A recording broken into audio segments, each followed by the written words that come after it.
When a single father's last attempt at love becomes his most humiliating moment, a stranger's quiet act of kindness doesn't just save his dinner. It changes everything he thought he deserved. If you've ever felt invisible, ever wondered if anyone truly sees your struggle, this story will remind you why one moment of human decency can rewrite an entire life. Stay with me until the end to see how a $50 blind date turned into something nobody saw coming. And before we begin, hit that like button and drop a comment telling me what city you're watching from. I want to see how far this story travels, how many of us understand what it means to be seen when we've felt forgotten for so long. Now, let me tell you about Evan Brooks and the night that split his life into before and after. The November wind cut through Boston's streets like a blade made of broken promises, carrying the smell of distant snow and exhaust fumes through the orange glow of streetlights. Evan Brooks stood outside Giovanni's Italian restaurant, with his hand pressed against the cold brick wall, steadying himself against something that wasn't quite fear and wasn't quite hope. That terrible space between the two where desperation lives. His reflection stared back at him from the restaurant's front window, distorted by the warm light inside and the condensation gathering on the glass. 38 years old, wearing a navy blazer he'd bought from a thrift store 3 days ago, because his only good jacket had a broken zipper. The blazer was slightly too big in the shoulders, but it was clean and it didn't smell like the diesel fuel that clung to his work clothes. His dark hair was combed back, still damp from the shower he'd taken in the community center's locker room because the hot water in his apartment building had been out for a week. He looked like a man trying. That's what he saw in the glass. Not success, not confidence, just effort. The visible strain of someone who'd learned that trying wasn't always enough, but who hadn't yet learned how to stop. "You can do this," he whispered to his reflection, his breath fogging the window. "It's just dinner, just talking to another human being like you're a person who deserves to be talked to." The words felt hollow even as he said them, but he'd learned that sometimes you had to lie to yourself just to take the next step forward. The truth, the real truth he'd been carrying for 6 years, was that he didn't know if he believed he deserved much of anything anymore. But his daughter Mia did. And if there was any chance that being less alone might make him a better father to her, then he owed it to her to try. Evan checked his phone again. 7:43 p.m. He was 17 minutes early, which meant he'd been standing outside in the cold for 12 minutes already, working up the courage to walk through that door. The dating app was still open on his screen, showing the last message from Sarah. "See you at 8. Can't wait." Sent 4 hours ago with an enthusiasm that had made his hands shake when he'd read it. 4 hours. In 4 hours, he'd picked Mia up from after-school care, walked her to his sister Rachel's apartment 6 blocks away, endured Rachel's worried looks and gentle questions about whether he was really ready for this, kissed his daughter goodbye while pretending the anxiety wasn't eating him alive, taken 2 buses to get across town because his car had died 3 months ago and there was no money to fix it, and stood outside this restaurant reminding himself how to breathe like a normal person. The $50 in his wallet, 2 20s and a 10, folded carefully in the front pocket because he'd learned the hard way that his back pocket had a small hole, represented a week of lunches he wouldn't eat. A week of packing extra peanut butter sandwiches for Mia and telling her daddy wasn't hungry, that he'd already eaten at work. The lie came easier each time, which was its own kind of tragedy. But this had to mean something. It had to. Because if he was going to spend money he didn't have on a meal he couldn't afford, then maybe this woman, Sarah, 36, elementary school teacher, loves hiking and bad puns, looking for something real, would be worth it. Maybe she'd see past the thrift store blazer and the lines around his eyes that came from 6 years of single fatherhood and chronic worry. Maybe she'd see him, the person he used to be, the person he might still become. "Excuse me." A couple brushed past him on the sidewalk, the woman's perfume expensive and overwhelming, the man's hand proprietary on her lower back. They moved with the easy confidence of people who belonged in places like Giovanni's, who didn't have to check their bank account before ordering an appetizer. Evan stepped aside, making himself smaller, a habit so ingrained he didn't even notice he was doing it anymore. Through the window, he could see the restaurant's interior, warm lighting, exposed brick walls, tables with white tablecloths and small candles flickering in glass holders. Couples leaned toward each other over pasta and wine. A group of friends laughed at a corner table, their joy so casual it looked choreographed. Everyone inside seemed to occupy space without apology, without fear that someone might ask them why they thought they belonged there. Evan had forgotten what that felt like. Or maybe he'd never known. He pulled open the door, and the warmth hit him immediately, along with the smell of garlic bread and marinara sauce. His stomach responded with an embarrassing growl that reminded him he hadn't eaten since the apple he'd had for breakfast. The dinner rush was in full swing. The hostess stand was crowded with waiting couples, and every table seemed occupied by people who looked like they'd never had to choose between paying the electric bill and buying groceries. "Good evening. Do you have a reservation?" The hostess was young, probably early 20s, with the kind of effortless beauty that came from never having worried about anything more serious than which filter to use on Instagram. Her smile was professional, pleasant, and completely impersonal. "Brooks, table for 2, 8 o'clock. His voice came out rougher than he'd intended, scraped raw by nerves and the cold wind. She scanned her tablet, her manicured finger sliding across the screen. "Brooks." "Yes. I have you here. Your party hasn't arrived yet, but I can seat you now if you'd like." "Yes. Please. Thank you." He was saying too many words, agreeing too enthusiastically, and he could feel heat climbing up his neck. "Just be normal," he told himself. "Just act like you've done this before." But the truth was, he hadn't. Not in 6 years. Not since Emily. The hostess led him through the restaurant, weaving between tables with practiced ease while Evan followed, hyper-aware of everything. The way his shoes were scuffed, the way his blazer hung wrong, the way he probably looked exactly like what he was, a man pretending to be something he wasn't. "Here you are." She placed 2 menus on a table by the window, the same window he'd been staring through from outside. "Your server will be right with you. Can I get you started with some water?" "Yes. Thank you. Water would be good." He was doing it again, talking too much, filling silence with unnecessary words. She nodded and disappeared, leaving Evan alone at a table set for 2. He sat in the chair facing the door, an old habit from his days in the army before everything fell apart, and immediately wondered if he should have taken the other chair. Was it weird to face the door? Did it make him look paranoid? Should he move? He stayed where he was because moving would be worse. Moving would draw attention. The restaurant buzzed with conversation and laughter around him, a soundtrack of other people's normalcy. To his left, a couple in their 50s shared a bottle of red wine, their hands clasped on the table between them, their faces soft with decades of accumulated affection. To his right, a young family, mom, dad, 2 kids, negotiated over whether garlic bread counted as a vegetable. The father caught Evan's eye and gave him a quick smile, the universal nod of parental solidarity, before turning back to his children. Evan smiled back, or tried to, but it felt wrong on his face, like a mask that didn't quite fit. His phone buzzed. He grabbed it too quickly, nearly knocking over the water glass the server had just placed in front of him. "Sorry," he muttered to the server, a middle-aged man with kind eyes who simply smiled and moved on to the next table. The message wasn't from Sarah. It was from Rachel. "How's it going?" "Mia's doing great. We're making cookies. Don't worry about us." Relief and guilt twisted together in his chest. Mia was fine. Of course she was fine.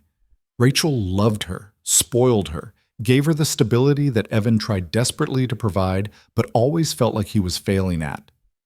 His sister had her own life, her own problems, but she'd never once complained about the nights Evan had shown up at her door, exhausted and overwhelmed, needing someone to watch Mia for a few hours while he worked a double shift or dealt with another crisis. He typed back quickly, "Thanks, Rach. You're a lifesaver. Home by 10. 3 dots appeared, disappeared, appeared again. Then, "Take your time. You deserve this." Did he? Evan stared at the message, trying to believe it. Rachel always said things like that, as if saying them enough times would make them true. But deserving implied earning, and what had he earned except the right to keep struggling, keep failing, keep disappointing everyone who'd ever expected more from him? He set the phone face down on the table and checked his watch. 7:52. 8 minutes. The couple to his left clinked their wine glasses together, a soft sound that carried surprising weight. The woman said something Evan couldn't hear, and the man laughed, a sound of genuine delight. They'd probably been together for decades. They probably had a house, savings, a plan for retirement. They probably didn't lie awake at 3 in the morning doing math in their heads, trying to figure out which bill could wait another week. Stop, Evan told himself. Stop comparing. Stop making everything hurt worse than it already does. He picked up the menu even though he'd already decided what he'd order. The cheapest entree, no appetizer, water instead of wine or soda. The menu was heavy, leather-bound, the kind of weight that suggested quality and expense, prices that made his chest tighten. The pasta dishes started at $22. The chicken was $28. Even the salads were $15. He'd suggested this restaurant. Sarah had given him 3 options: a sushi place downtown, a trendy burger joint in Cambridge, or Giovanni's. And he'd chosen Giovanni's because it looked nice in the photos but not too expensive. He'd been wrong about the expensive part, but it was too late to suggest somewhere else. Too late to admit he'd made a mistake, that he couldn't actually afford to be here, that the whole thing had been a stupid idea from the start. 7:56. 4 minutes. Evan folded his hands on the table, then moved them to his lap, then back to the table. Should he order a drink? Would it look weird if he was just sitting there with water when she arrived? But ordering a drink would mean less money for the actual meal, and he needed to at least look like he could afford dinner. His phone buzzed again. His heart jumped, then immediately sank when he saw it wasn't from Sarah. Just a notification from the dating app. Someone else had viewed his profile. He dismissed it without looking. There was only one person he was waiting for tonight. 7:58. 2 minutes. The server returned, notepad in hand. Can I get you started with something to drink while you wait? Just water is fine. Thank you. Evan managed a smile that probably looked more like a grimace. My date should be here any minute. No problem. Take your time. The server moved on, and Evan was alone again with his nervous hands and racing thoughts. What would he say when she arrived? How did people do this? Small talk felt impossible, like a language he'd forgotten how to speak. Ask about her day, comment on the weather, tell her about Mia right away, or wait until she asked?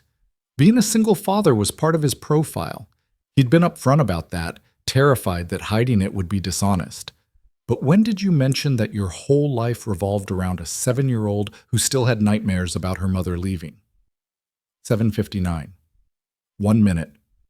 Evan watched the door. Every time it opened, his pulse spiked. A group of college students, an elderly couple, a businessman on his phone. Not Sarah. Not yet. Maybe she was running late. Traffic was terrible in Boston, especially on a Friday night.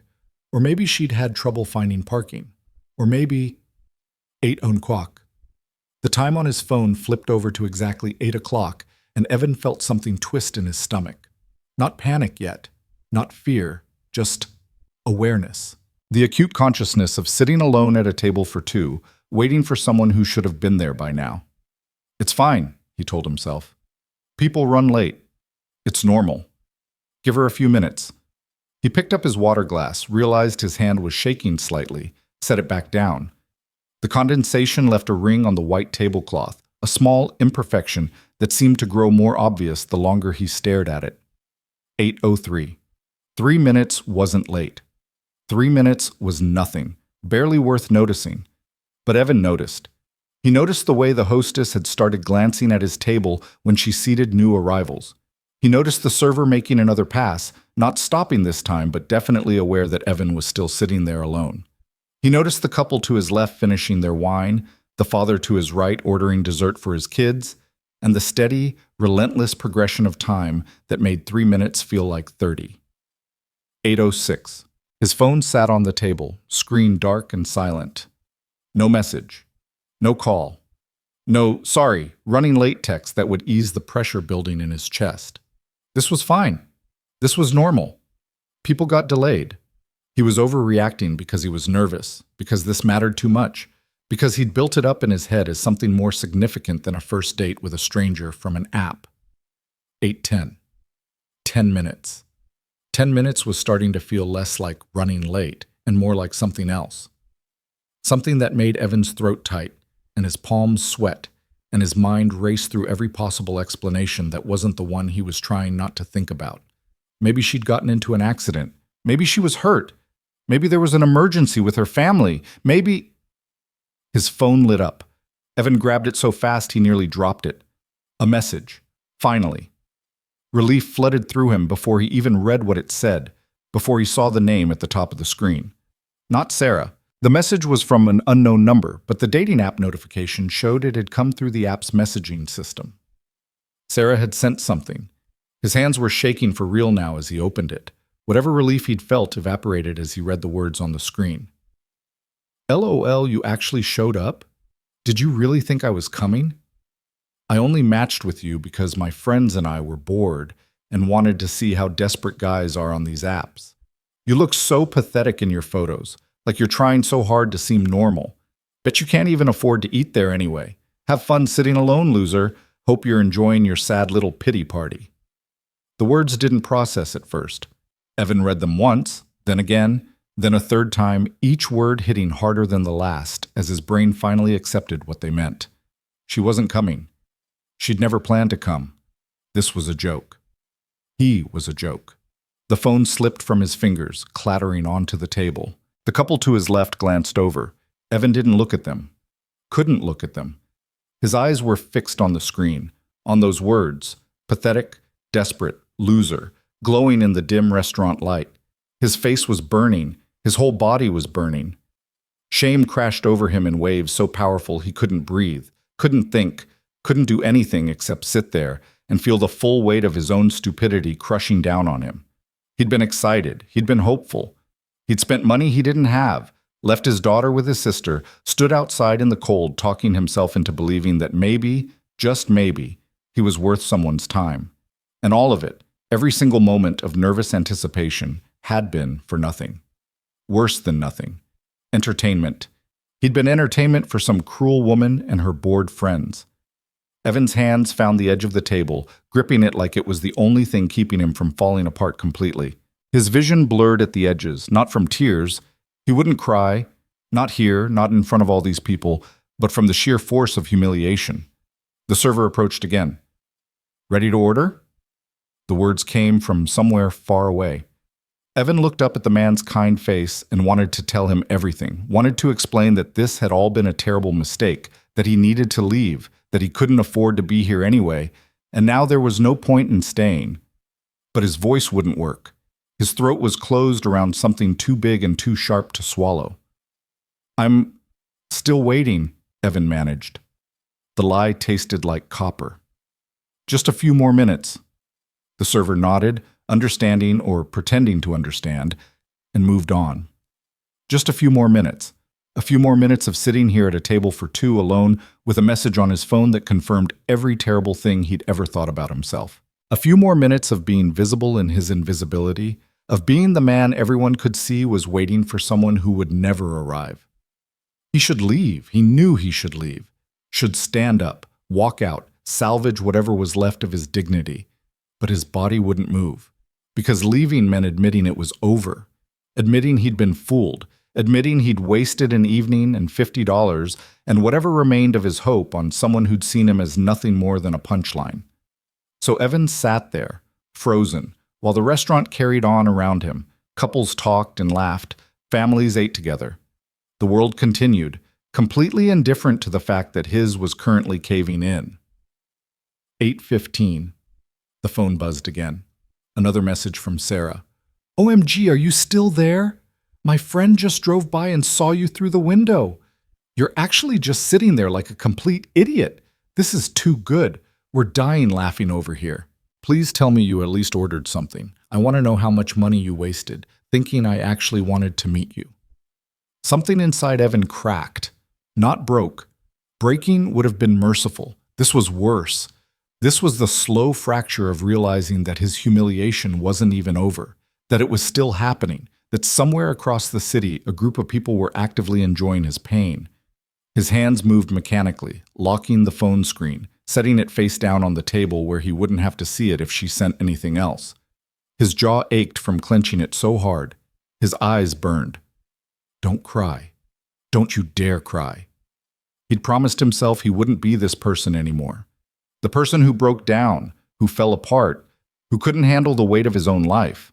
He'd promised Mia that things were getting better, that Daddy was okay, that they were going to be okay. But sitting in that restaurant, wearing a blazer that didn't fit, clutching a phone full of cruelty, Evan Brooks didn't feel okay. He felt exactly like what Sarah had called him. Pathetic.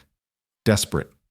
A loser sitting alone in a restaurant he couldn't afford, trying to be someone he wasn't, foolish enough to believe that maybe, just maybe, he deserved something more than the scraps of life he'd been surviving on. The worst part wasn't even the humiliation.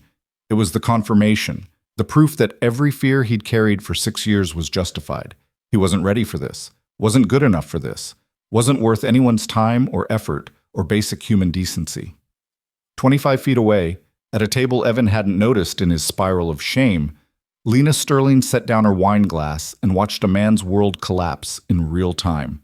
She'd seen the whole thing, the nervous arrival, the hopeful waiting, the phone check that had drained the color from his face, the second message that had made his hands shake. She'd watched this stranger, this man in an ill-fitting blazer, clutching the table like a lifeline, try to hold himself together and fail, piece by piece, in front of a room full of people who were too absorbed in their own lives to notice his breaking. But Lena noticed. She always noticed the things other people missed. It was what made her good at her job, good at reading boardrooms and balance sheets, and the unspoken truths behind carefully crafted presentations. But right now, sitting alone at her own table with her own unopened menu, she wasn't thinking about business or strategy or quarterly projections. She was thinking about cruelty, about the specific kind of calculated meanness it took to lure someone out, let them hope, and then systematically destroy that hope for entertainment. She was thinking about the $50 sitting beside her plate, the meal she'd been about to order before something made her look up and see the tragedy unfolding 3 tables away. And she was thinking about a choice, the choice to look away, to mind her own business, to let this stranger suffer his humiliation alone because it wasn't her problem and she had no obligation to get involved. Or the choice to do something small, something that might not fix anything but might, for a few minutes, remind someone that not everyone in the world was cruel. Lena caught the server's eye and made a decision that would change 2 lives, though neither of them knew it yet. All she knew was that the man at table 12 deserved to eat his dinner in peace, even if he was eating it alone, and that sometimes the most powerful thing you could do was simply see someone when they thought they'd become invisible. The server appeared at Lena's table with the practiced efficiency of someone who'd spent years reading the subtle cues of restaurant patrons. She was maybe 40, with sharp eyes that missed nothing and the kind of quiet competence that came from managing chaos while making it look effortless. "Have you decided on your order, ma'am?" Her voice was professional, warm without being intrusive. Lena didn't look at her menu. Her eyes were still on the man at table 12, watching the way his shoulders had curved inward, the way he was staring at the tablecloth like it held answers to questions he hadn't known he was asking. "I'd like to pay for that gentleman's meal," Lena said quietly. "Whatever he orders, and please don't tell him who it's from, just that it's been taken care of." The server followed Lena's gaze, and something shifted in her expression. Recognition, perhaps. Or maybe just the understanding that came from spending enough time in restaurants to recognize the difference between someone who was alone by choice and someone who was alone because they'd been abandoned. "Of course," she said, her voice softer now. "That's very kind of you." "It's not kindness," Lena replied, surprising herself with the honesty. "It's the bare minimum of human decency. There's a difference." The server nodded, made a note on her pad, and moved away. Lena picked up her wine glass, took a sip of the Pinot Noir she'd ordered more out of habit than desire, and wondered when she'd become the kind of person who needed to make that distinction. When had simple acts of consideration become so rare that they warranted being called kind? She knew the answer, of course. She'd been that person for years, maybe her whole life. Growing up in a house where affection was transactional and love was something you earned through achievement, she'd learned early that the world didn't reward softness. It rewarded strength, strategy, the ability to see 3 moves ahead and position yourself accordingly. That mindset had built Sterling Innovations from a struggling startup into one of Boston's most successful tech companies. It had earned her a corner office, a 7-figure salary, respect in an industry that didn't easily give it to women. It had also left her eating alone in restaurants more nights than she cared to count, watching other people's lives unfold while hers remained carefully controlled and profoundly isolated. But none of that mattered right now. What mattered was the man at table 12, who was still sitting there with his hands pressed flat against the white tablecloth, his entire body rigid with the effort of holding himself together. The server approached his table. Lena watched, half expecting him to bolt, to make some excuse and flee before anyone could witness more of his humiliation. But he didn't move, just looked up when the server spoke, his expression carefully blank in that way people's faces got when they were trying very hard not to feel anything at all. Lena couldn't hear the conversation from where she sat, but she could read the progression on his face. Confusion first, then disbelief, then something that looked almost like fear. His mouth moved, probably asking who, probably asking why, and the server's response made him go very still. For a long moment, he didn't react. Then his eyes swept the restaurant, searching, trying to identify the source of this unexpected grace. His gaze passed over Lena once, twice, not settling on anyone specific because how could he know? How could anyone know that the woman sitting alone 3 tables away, barely looking in his direction, had just decided he deserved to eat his dinner without the additional burden of $50 he clearly couldn't spare? Lena kept her eyes on her wine glass, giving him the privacy to process without the weight of her attention. She'd learned something important in her years of negotiating with people who held their cards close. Sometimes the greatest gift you could give someone was the ability to accept help without having to perform gratitude for an audience. When she glanced back, the server was walking away, and the man was staring down at his menu with an expression Lena couldn't quite read. His hands were shaking slightly, she noticed. Not from fear or cold, but from something deeper. The kind of tremor that came from emotions too big to contain. She wondered what he'd order, wondered if he'd actually order anything at all, or if the gesture would send him running, too proud or too confused or too broken to accept it. She'd seen that reaction before, in different contexts. People who'd been hurt so many times that they couldn't recognize genuine help when it appeared. People who'd learned that every kindness came with strings attached, every gift with a price. Her phone buzzed. Work email, probably. Some crisis that couldn't wait until Monday, some fire that only she could put out. Lena ignored it. For once in her carefully scheduled, meticulously managed life, she let something wait. 5 minutes passed. Then 10. The man at table 12 hadn't moved, hadn't called the server back, hadn't left. He was just sitting there, staring at the menu like it was written in a language he was trying to decode.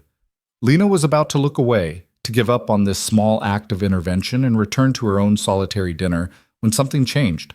The man's posture straightened slightly. His hand reached out, slow and deliberate, and he picked up the menu with both hands like it weighed more than paper should. He was going to stay. He was going to order. Something in Lena's chest loosened, a tension she hadn't realized she was carrying. It shouldn't have mattered this much. This stranger's choice to accept a free meal shouldn't have felt like a victory. But it did.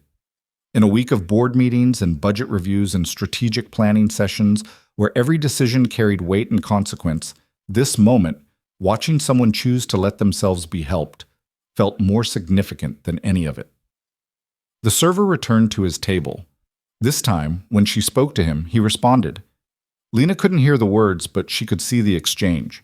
Brief, probably strained, certainly awkward, but happening. That was what mattered. When the server left, the man sat back in his chair. And for the first time since Lena had started watching him, he looked less like someone bracing for impact and more like someone trying to remember how to breathe. Evan's hands wouldn't stop shaking. He'd folded them in his lap, pressed them flat against his thighs, gripped them together until his knuckles turned white, and still they trembled like leaves in a wind he couldn't escape. Someone had paid for his meal, a stranger. An anonymous stranger who'd seen him sitting here, alone, humiliated, pathetic, and decided he deserved to eat anyway. He didn't know whether to feel grateful or mortified. Both emotions warred in his chest, neither one winning, both of them making it hard to think straight. The server had been kind about it, at least. Professional. She hadn't pitied him or made a big show of the gesture. Just said, "Your meal tonight has been taken care of by another guest. They wanted to remain anonymous, but they wanted you to know you should order whatever you'd like." Whatever you'd like. As if desire had anything to do with it. As if he came to places like this because he wanted to, because he had choices, because his life was full of options and this was just one of many paths he could take. But the alternative, leaving, going home to Rachel's apartment and explaining why he was back so early, facing Mia's questions about his date, felt impossible. And there was something else, something he couldn't quite name, that made the idea of walking away from this anonymous kindness feel like a rejection of the only decent thing that had happened to him in months. So he'd ordered the cheapest pasta on the menu, because even with someone else paying, he couldn't bring himself to take advantage. And water, still just water, because ordering wine felt presumptuous, and he didn't deserve wine anyway. Now he sat alone at a table for two, waiting for food he hadn't paid for, trying not to think about the message still burning in his phone, trying not to wonder who in this restaurant had looked at him and seen someone worth helping instead of someone worth mocking. His eyes drifted across the dining room, studying faces. The couple to his left, finishing their dessert now, had barely glanced his way all night. The family to his right was too absorbed in their own small chaos to notice him. There was a woman sitting alone 3 tables away, her dark hair pulled back in a neat bun, her attention focused on her phone as she absently swirled wine in her glass. She looked professional, composed, like someone who had better things to do than notice broken men in borrowed blazers. It could be anyone, or no one. Maybe the server had lied, trying to spare his feelings. Maybe the restaurant had some policy about not letting customers sit alone looking miserable, some corporate mandate about maintaining ambiance. But that didn't make sense either, because this wasn't some chain restaurant with policies and procedures. This was Giovanni's, family-owned according to the sign outside. The kind of place that probably survived on regulars and reputation rather than corporate efficiency. So someone had done this. Someone had seen him and decided he was worth $50, worth the effort of calling over a server and making arrangements, worth existing in their awareness for more than the few seconds it took to dismiss him as another sad story in a city full of them. The thought made his throat tight. The pasta arrived 15 minutes later, steam rising from the plate, the smell of garlic and basil and olive oil rich enough to make his stomach cramp with sudden hunger. He hadn't eaten since breakfast, and that had only been an apple because Mia needed the good cereal, and he told himself coffee was enough. "Can I get you anything else?" the server asked, setting down a small basket of bread without being asked. Another gift, probably. Another small kindness that made him want to curl into himself and disappear. "No, thank you. This is more than enough." She smiled at him, a real smile that reached her eyes, and something in her expression reminded him of his mother. The way she used to look at him when he was young and struggling with homework or bullies, or the general weight of being a kid who thought too much. Compassion without pity, understanding without judgment. "Enjoy your meal," she said, and walked away. Evan stared at the plate in front of him. Spaghetti carbonara, simple and perfect, probably the best thing he'd seen in weeks. His hands were steadier now as he picked up his fork, twirled pasta around the tines, brought it to his mouth. The first bite was almost painful, not because it wasn't good. It was excellent, rich and creamy, and exactly what food should taste like when you weren't eating it standing over a sink or cold from a takeout container. But because it reminded him of everything he'd been missing, everything he'd given up or lost or never had in the first place. He ate slowly, making it last, aware that this was probably the best meal he'd have for months. Each bite felt stolen somehow, unearned, but he ate anyway because the alternative was waste, and he'd been raised better than that. Halfway through the plate, his phone buzzed. He almost ignored it, almost let it sit there face down on the table where it couldn't hurt him anymore. But some masochistic part of him needed to know if Sarah had sent another message, another reminder of his worthlessness, another punchline for her and her friends to laugh about. It wasn't Sarah. It was Rachel. "Mia keeps asking when you'll be home. I told her not until late, but you know how she is. Just wanted to give you a heads up. Hope it's going well." Going well. Right. Evan stared at the message, trying to figure out how to respond. What could he say? That his date had never shown up? That he'd been publicly humiliated? That he was currently eating charity pasta while trying not to think about how thoroughly he'd failed at the simple task of meeting another human being for dinner? He typed back, "Going fine. Tell Mia I love her and I'll see her in the morning." The lie came easily, too easily. He'd gotten good at lying to protect people he loved, good at pretending things were better than they were, good at wearing whatever mask the situation required. But sitting alone in this restaurant, anonymous kindness dissolving on his tongue, Evan was tired of pretending. Tired of the masks and the lies and the constant, exhausting effort of holding himself together when everything inside was falling apart.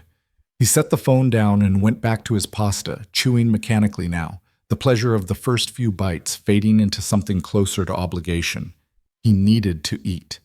He needed the calories, needed the energy, needed to not waste food that someone else had paid for.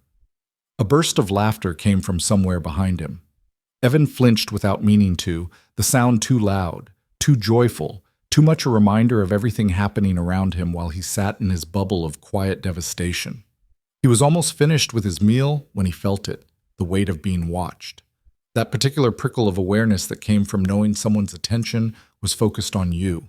Evan looked up slowly, scanning the restaurant, trying to identify the source. His eyes landed on the woman 3 tables away, the one he'd noticed earlier, sitting alone with her wine and her phone.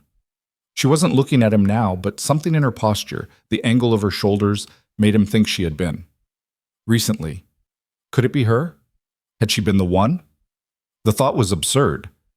Women who looked like that, polished, professional, obviously successful, didn't pay for meals for men like him. They didn't notice men like him at all, except maybe to step around them on the sidewalk or avoid eye contact in elevators. But she was alone. And she had the kind of face that suggested she noticed things, the kind of sharp intelligence in her features that came from spending a lot of time observing the world around her. Evan looked away before she could catch him staring, before he could make this whole situation even more awkward than it already was. What would he even say if he was right? Thank you for taking pity on me? Thanks for noticing I was too pathetic to afford my own dinner? No. Better to leave it alone.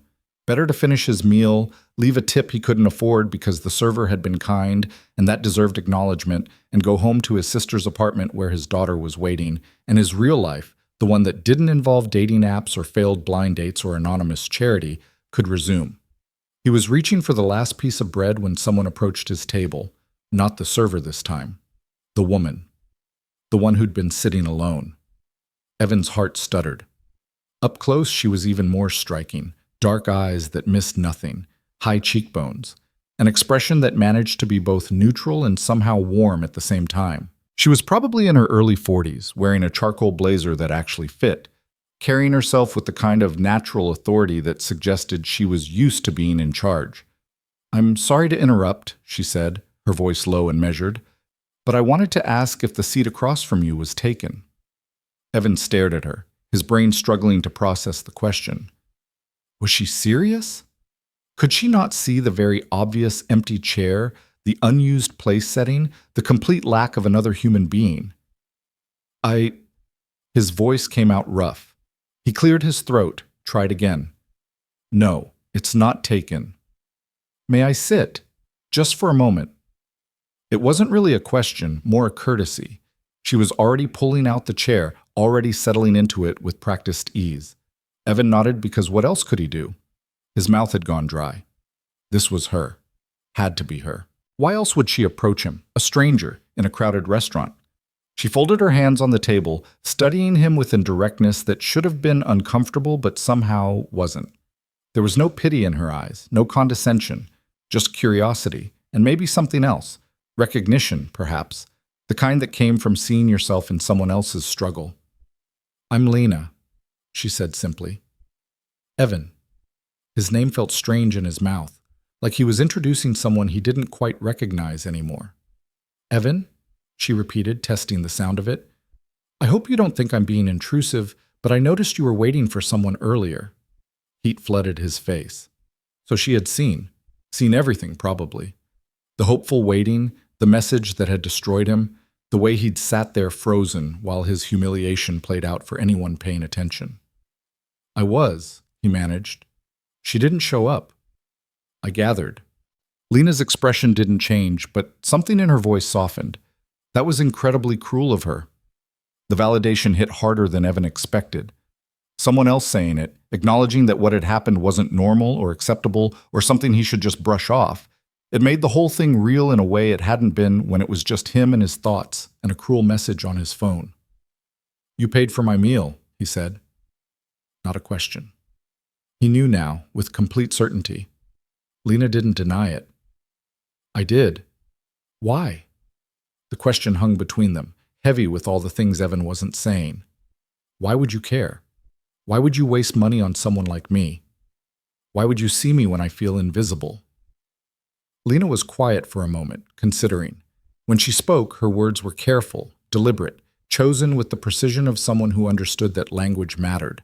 "Because you looked like you were having the worst night of your life, and nobody else seemed to notice or care. Because I've had nights like that, and I remember what it felt like to think I was completely alone. And because..."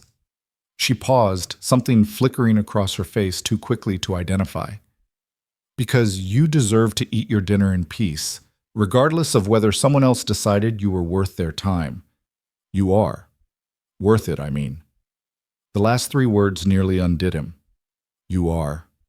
Worth it," said with such simple conviction, such matter-of-fact certainty, as if it was obvious, as if there was no question. Evan's vision blurred. He blinked hard, refusing to cry in front of this stranger who'd already seen too much of his breakdown. "Thank you," he said, his voice barely above a whisper. I can't really afford to pay you back right now, but I can..." "Stop." Lena's voice was firm, but not unkind. This wasn't a loan. It wasn't an investment expecting return. It was just one person buying another person dinner, that's all. No debt, no obligation. "But do you have children, Evan?" The question caught him off guard. "Yes, a daughter, Mia. She's 7. Something shifted in Lena's expression. Warmth, maybe. Understanding. "Then let me ask you this.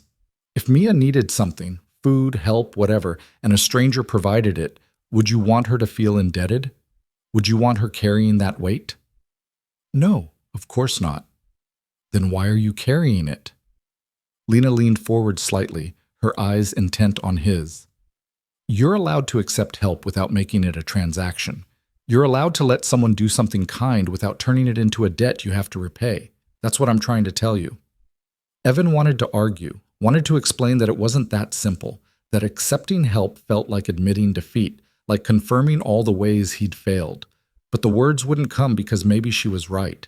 Maybe he was so used to struggling alone that he'd forgotten how to let anyone ease the burden, even for a moment. "I've been where you are," Lena continued, her voice quieter now. "Not exactly, but close enough. I know what it's like to feel like you're not enough, like you're failing at the basic task of being human. And I know what it's like when someone sees that and doesn't look away." "What happened?" Evan asked before he could stop himself. "When someone saw you, I mean." Lena smiled, but it didn't reach her eyes. "I didn't let them help. I was too proud, too convinced that accepting anything from anyone was weakness. And I regretted it for years after, because that person was trying to tell me the same thing I'm trying to tell you now. That struggling doesn't make you strong. That accepting help doesn't make you weak. That sometimes the bravest thing you can do is let someone else carry part of the weight for a while." The restaurant buzzed around them, conversations and laughter and the clink of silverware against plates. But at their table, in the small bubble of space they'd created, everything was still. "Your daughter," Lena said after a moment. "Tell me about her." It was an abrupt subject change, but Evan grabbed onto it gratefully, eager for anything that didn't require him to examine his own brokenness. "She's everything," he said simply. "Smart. Too smart, probably. She notices things, asks questions I don't always know how to answer. She likes dinosaurs and space and this one specific brand of strawberry yogurt that costs twice as much as the store brand, so I buy it anyway because it makes her happy." "You're a single father?" 6 years now, her mother... Evan stopped, the old pain still sharp enough to cut. "Emily left when Mia was 1. Said she couldn't do it anymore. The crying, the diapers, the way our whole lives had to revolve around this tiny person who needed everything and gave nothing back, so she left. And it's been just us ever since." He'd never said it so plainly to a stranger before. Usually he dressed it up in euphemisms, protected Emily's memory or Mia's feelings or his own pride. But something about Lena's directness invited honesty. That must be incredibly difficult, Lena said. It's not difficult. It's impossible. Except I don't have the luxury of calling it impossible, so I call it difficult instead, and I keep going because what else can I do? The words came faster now, spilling out like he'd opened a valve he didn't know how to close. I work construction during the day. Sometimes I pick up shifts as a janitor at night. I lie to my daughter about whether I've eaten because her nutrition matters more than mine. I buy clothes from thrift stores and tell myself it doesn't matter that they don't quite fit. I take buses across town because my car died and I can't afford to fix it. And I tried. Tonight I tried to maybe have something for myself for once. Something that wasn't about survival or sacrifice or just getting through another day. And look how that turned out. He gestured vaguely at the empty chair across from him, at the restaurant around them, at himself. Evidence of his failure, all of it. Lena didn't look away, didn't flinch or offer platitudes or tell him it would get better. She just listened, and somehow that was exactly what he needed. "You're not a failure, Evan," she said when he finally fell silent. "You're exhausted. There's a difference." "Feels the same from where I'm sitting." "I know, but feelings aren't facts." She paused, considering. "Can I tell you something? And I need you to actually hear it, not just listen and dismiss it because you think I'm just being nice." Evan nodded, not trusting his voice. "What you're doing, raising a child alone, working multiple jobs, sacrificing everything so she can have what she needs. That's not failing. That's the opposite of failing. That's showing up every single day for someone who depends on you, even when it's crushing you, even when you have nothing left to give. That's not weakness, Evan. That's the strongest thing a person can do." "Then why does it feel like I'm drowning?" "Because strength doesn't mean you don't struggle. It just means you keep your head above water even when every wave tries to pull you under." Lena's voice was gentle but firm. "And tonight, someone threw you a life preserver. That's all this was. Not charity, not pity. Just one person seeing another person struggling and thinking, I can help with that. I can make this one thing easier." Evan closed his eyes, letting the words settle. When he opened them again, Lena was still there, still watching him with that same unwavering attention that made him feel seen in a way he hadn't been in years. "Why are you being so nice to me?" he asked. "You don't know me. I'm just some guy who got stood up on a date." "You're not just anything," Lena replied, "and I'm being nice because that's what people should do. See each other. Help each other. Not because there's something in it for them, but because that's what it means to be human." The server appeared at the edge of their table, tactfully waiting. Lena glanced up, then back at Evan. "I should let you finish your meal," she said, starting to stand. "Wait." The word came out before Evan could think better of it. "Would you... you've already been so kind, and I don't want to impose, but would you want to stay, just for a little while? I don't..." He trailed off, not sure how to finish the sentence. "I don't want to be alone. I don't want this moment to end. I don't want to go back to my life where nobody sees me." Lena settled back into her chair, a small smile playing at the corners of her mouth. "I'd like that." And just like that, the worst night of Evan's life began to transform into something else entirely. Not a rescue, not a salvation, just two people sharing space, sharing conversation, sharing the simple revolutionary act of seeing each other as worth the effort. They talked for another hour, the words coming easier as the minutes passed. Lena told him about her company, about the exhaustion of being in charge all the time, about how success had brought her everything except the one thing she'd wanted most: connection. Evan talked about Mia, about his sister Rachel, about the small moments of joy that punctuated the overwhelming difficulty of his life. Neither of them solved anything.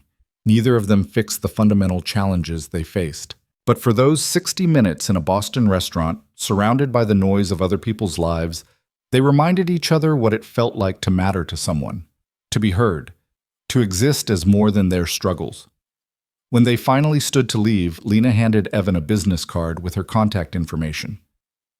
"If you ever need anything," she said, "or if you don't need anything, but you want to talk to someone who won't think you're pathetic for admitting life is hard sometimes, call me." Evan took the card, his fingers closing around it like it was precious, which maybe it was. "Thank you," he said. For everything.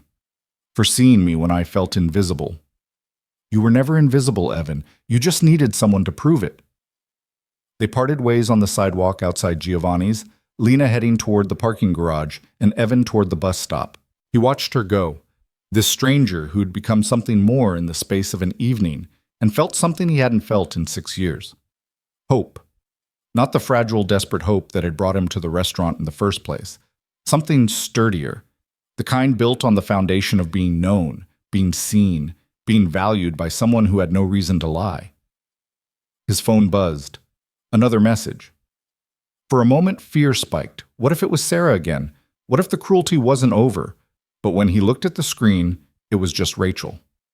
Mia fell asleep on the couch. Take your time. Hope you're having a good night. Evan smiled, really smiled, for the first time in hours.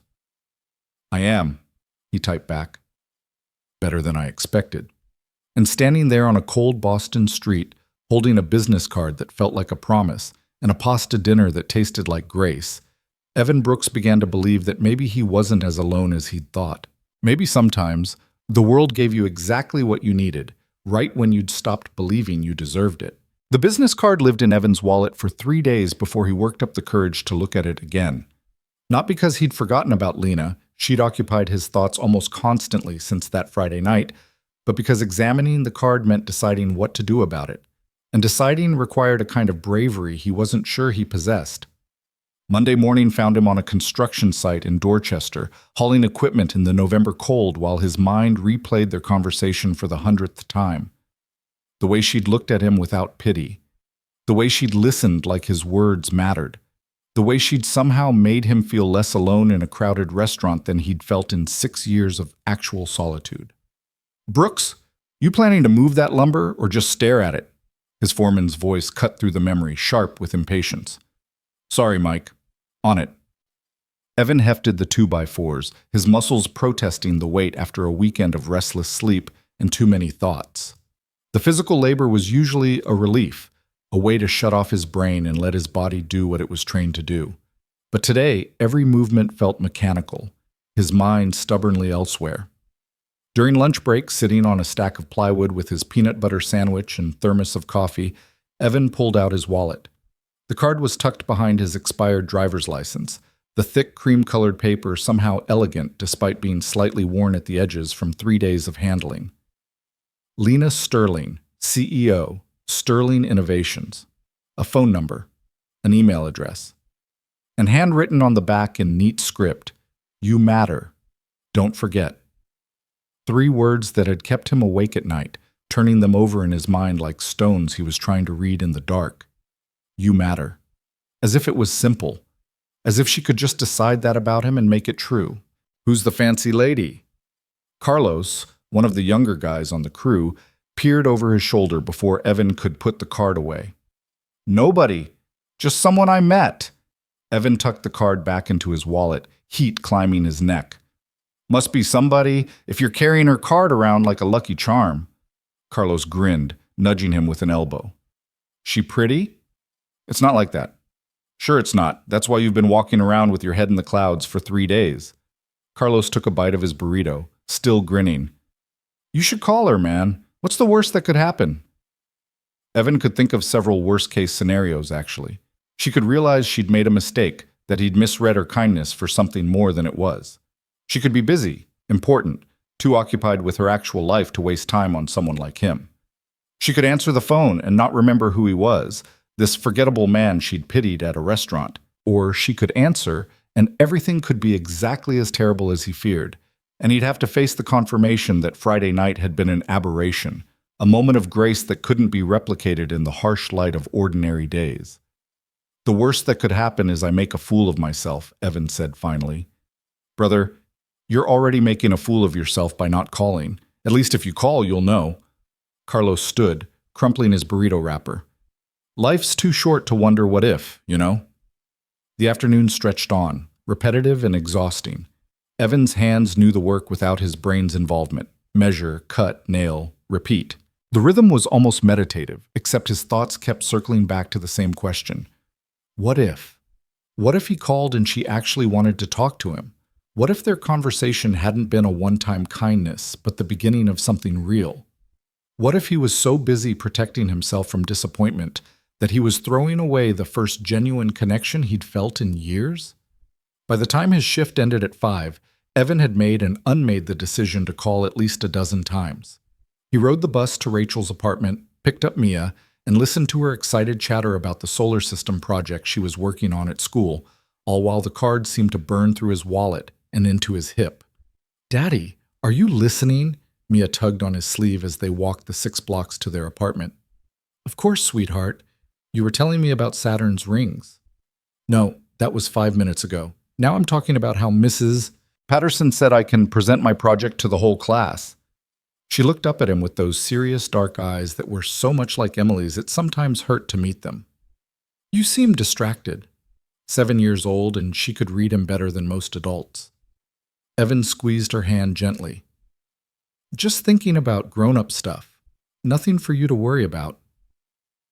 "Is it about the date you had on Friday?" Mia asked, her voice careful. "Aunt Rachel said you went to meet a nice lady." Evan's chest tightened. He'd managed to avoid this conversation over the weekend, deflecting Rachel's questions and Mia's curiosity with vague statements about it being fine. But his daughter was persistent, and she deserved better than evasions. "The lady I was supposed to meet didn't show up," he said carefully. "But I met someone else. Someone kind." "Are you going to see her again?" "I don't know, Mia. Maybe, if she wants to." Mia was quiet for a moment, her small hand warm in his. Then she said with the blunt honesty of children, "I think you should call her. You've been happier the last few days. Different happy. Like when you're not just pretending for me." The observation hit harder than it should have. Evan stopped walking, crouched down so he was eye level with his daughter on the cold sidewalk. "I'm not pretending with you, sweetheart. I'm always happy when I'm with you." "I know, but you're sad happy. Like you're happy because of me, but sad because of everything else."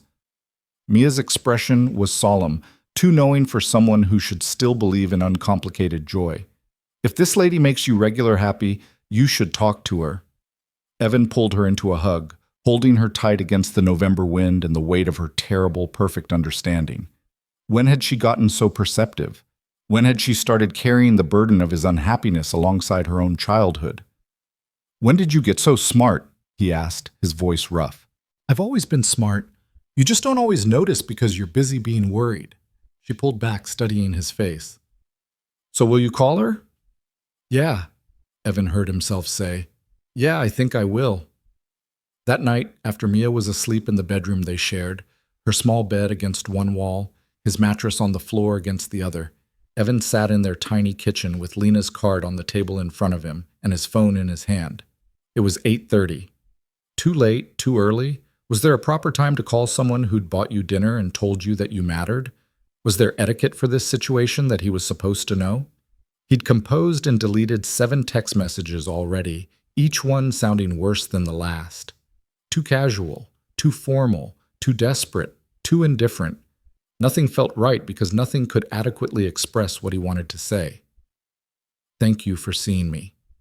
Thank you for that moment of grace. I don't know what this is or what it could be, but I want to find out." Finally, before he could overthink it anymore, Evan dialed the number. The phone rang once, twice. On the 3rd ring, he almost hung up, convinced this was a mistake, that he was about to make a fool of himself exactly as he'd feared. Then, "Hello?" Lena's voice, clear and warm, instantly recognizable. Evan's prepared speech evaporated. "Hi, it's Evan, Brooks, from Friday night, at the restaurant. I don't know if you remember."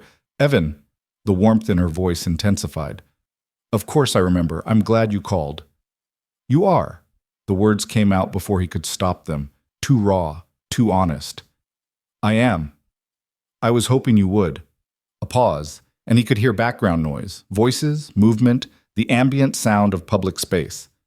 "I'm just finishing up at the office, but I have a few minutes. How are you?" How was he? Terrified, hopeful, confused about what he was doing and why he'd thought this was a good idea. "I'm okay. Good. Better than Friday, anyway." Lena's laugh was soft. "That's not a high bar." No, no, it's not. Evan found himself smiling despite his nerves. I wanted to thank you again. For everything. The meal, the conversation, all of it. You didn't have to do any of that. I know I didn't have to. I wanted to. Her voice gentled. Evan, you don't need to keep thanking me. I meant what I said Friday night, about all of it. I've been carrying your card around for 3 days trying to work up the courage to call. 3 days? I'm flattered it only took that long. I half expected never to hear from you again. Something in her tone suggested she was moving, perhaps leaving her office. The background noise shifted, became quieter. Can I be honest with you about something? Please. I don't do this. Approach strangers in restaurants, pay for their meals, give out my personal number. In fact, I've never done it before Friday. My entire life is scheduled, controlled, carefully managed to maximize efficiency and minimize unpredictability.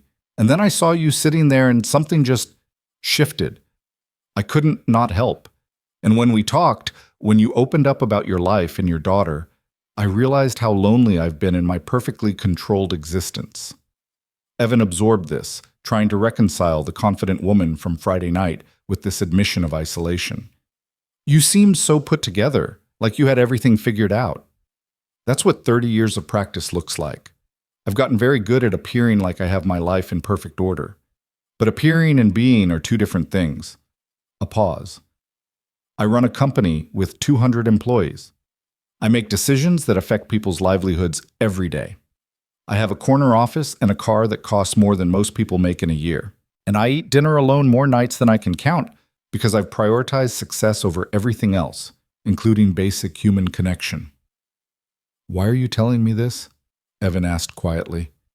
Because I don't want you to think I'm some savior who swooped in to rescue you. I'm just another person trying to figure out how to be less alone. You were honest with me Friday night, brutally honest in a way most people never are. I want to return that honesty. Something in Evan's chest loosened, a tension he hadn't known he was carrying. They were both broken, just in different ways, both lonely, just with different resources to mask it. The realization was strangely comforting. I'd like to see you again, he said, the words coming easier than he'd expected. If you want to.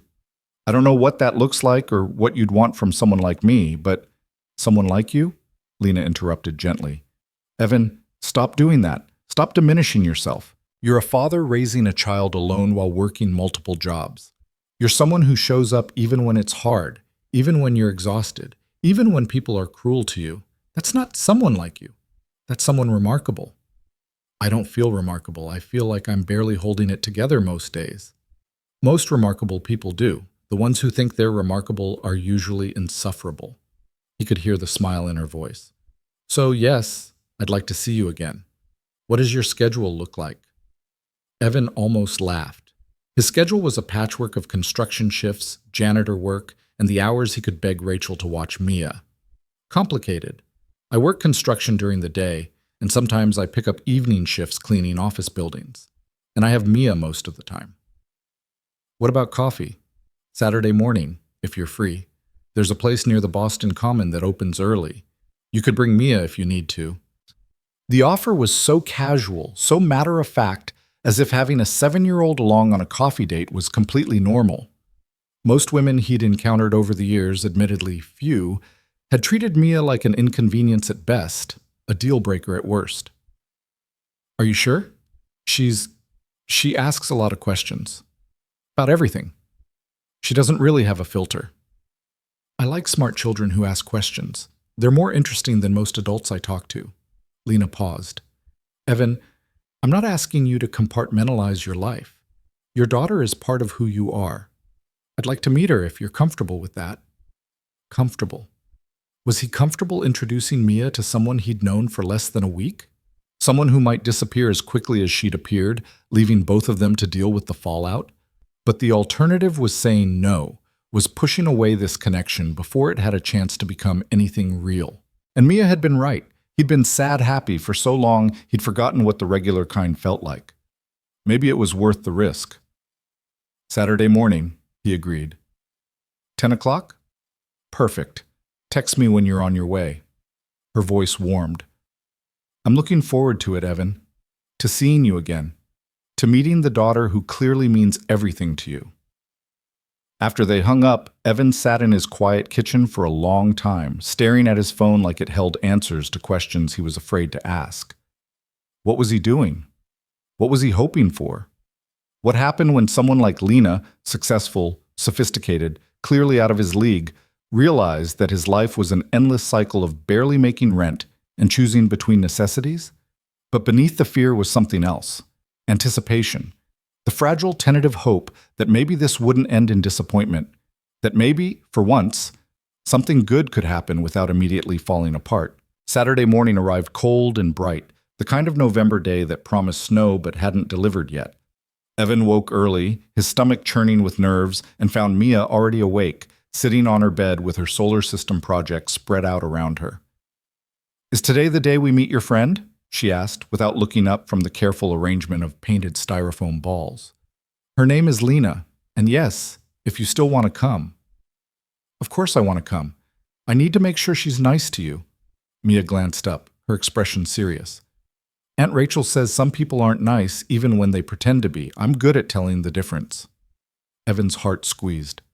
When had his 7-year-old daughter decided she needed to protect him? When had their roles reversed enough that she felt responsible for vetting his friendships? "I appreciate that, sweetheart, but this is just coffee, just talking. You don't need to worry." "I'm not worried. I'm careful. There's a difference." She went back to her planets, her small hands precise as she positioned Earth just right. "What should I wear?" They settled on her favorite purple sweater and jeans, which Mia paired with rain boots because she liked the way they splashed in puddles. Evan wore his cleanest pair of jeans and a flannel shirt that was only slightly frayed at the cuffs, and tried not to think about how Lena had probably spent more on her blazer than he spent on groceries in a month. The coffee shop Lena had suggested was a small independent place with big windows and mismatched furniture, the kind of spot that attracted students and artists and people who wanted their coffee to taste like coffee instead of dessert. Evan spotted Lena immediately. She was sitting at a corner table reading something on her tablet, a cup of coffee already in front of her. She looked different than she had at the restaurant, more casual, in dark jeans and a soft gray sweater that made her look approachable instead of corporate. When she glanced up and saw them, her face lit up with a genuine smile that made Evan's nervous stomach settle slightly. "Evan?" She stood as they approached, and Evan noticed she didn't tower over him in sneakers the way she might have in heels. "And this must be Mia." Mia studied Lena with the serious intensity she brought to everything, taking in details Evan probably wouldn't notice. After a moment that felt like an eternity, she nodded. "Hi. Daddy says you were nice to him when someone was mean. Thank you for that." Lena's expression softened. "You're welcome. Your dad deserved kindness that night." "He deserves it every night, actually." "I know, I tell him that, but he doesn't always listen." Mia pulled out a chair and climbed onto it with the confidence of a child who'd been taught that she belonged in the world. "Do you like space?" "I do." "Are you interested in astronomy?" "I'm doing a project on the solar system. Did you know that if the sun was as tall as a typical front door, Earth would be the size of a nickel?" And just like that, they were off.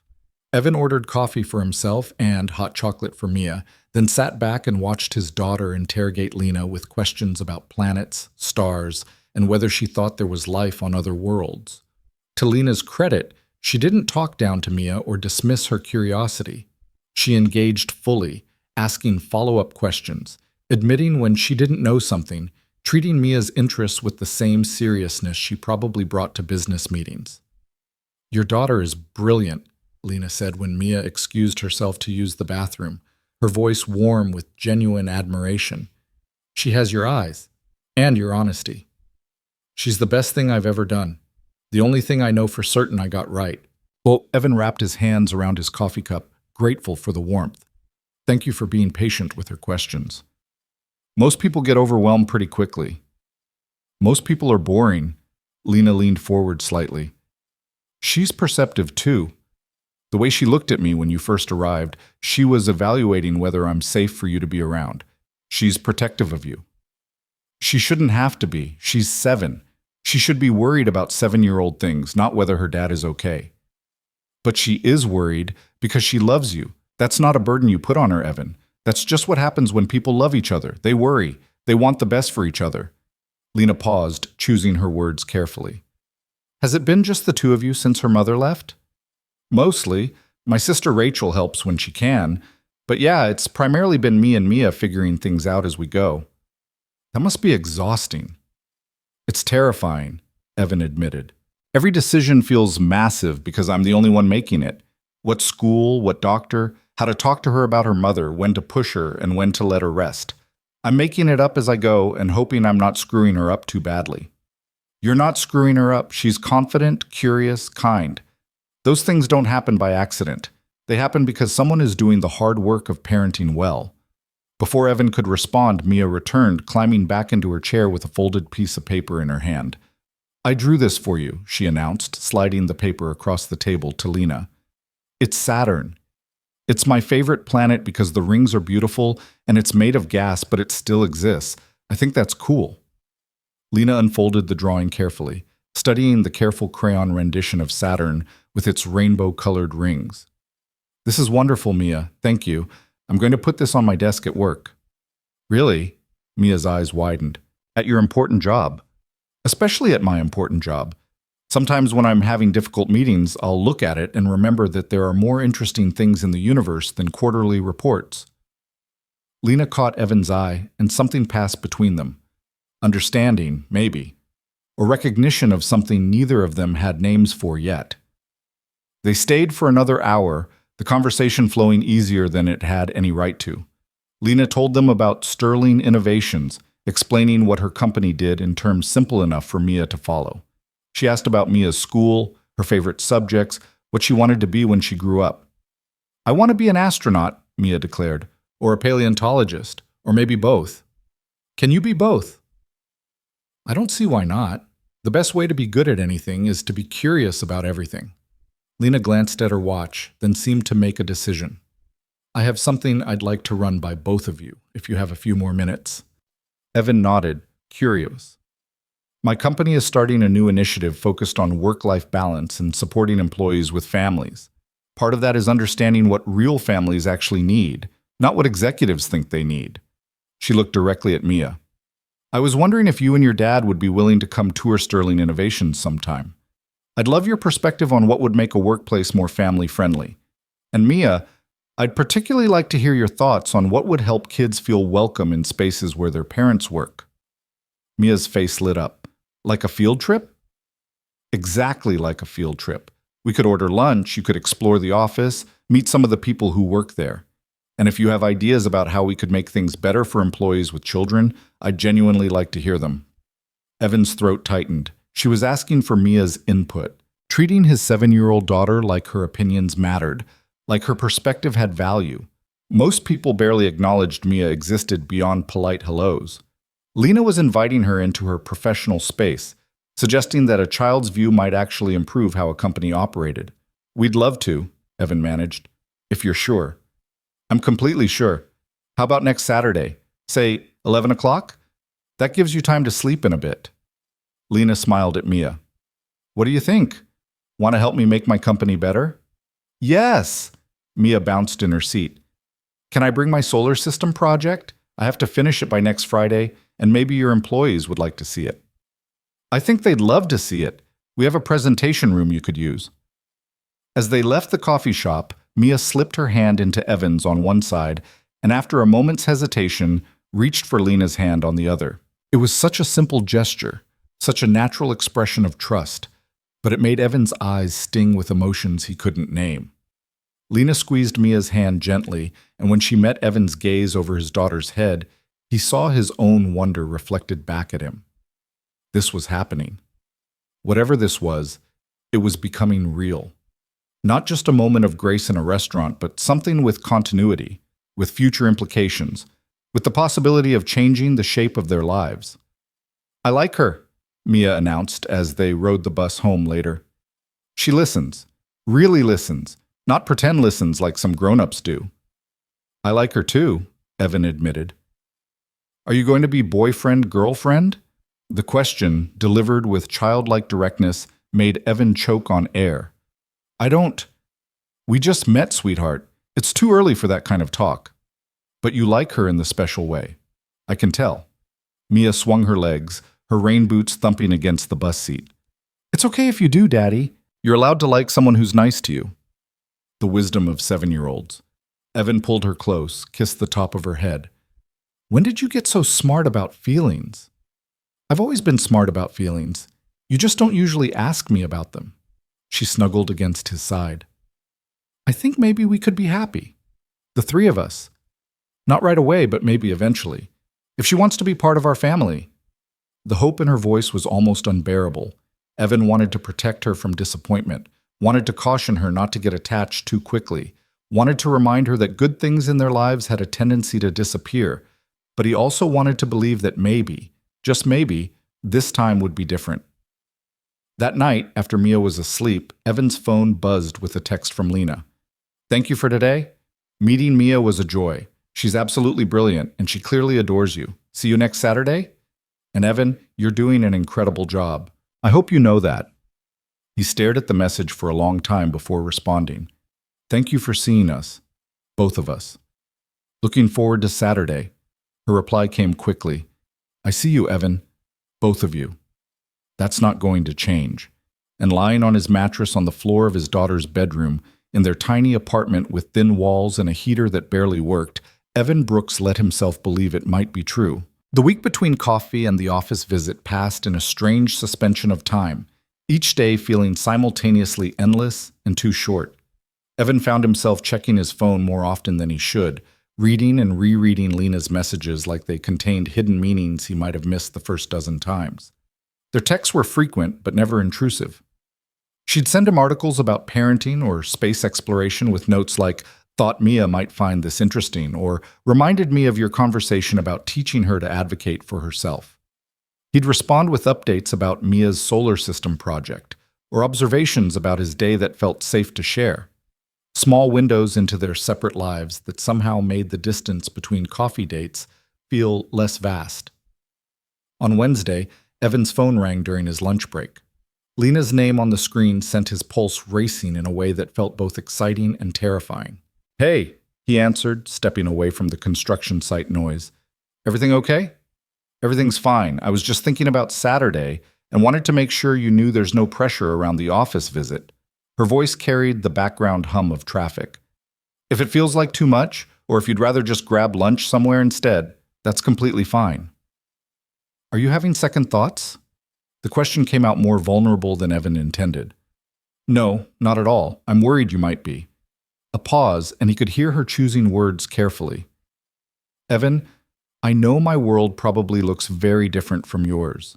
Big office, corporate environment, people in expensive suits talking about things that might not matter to you.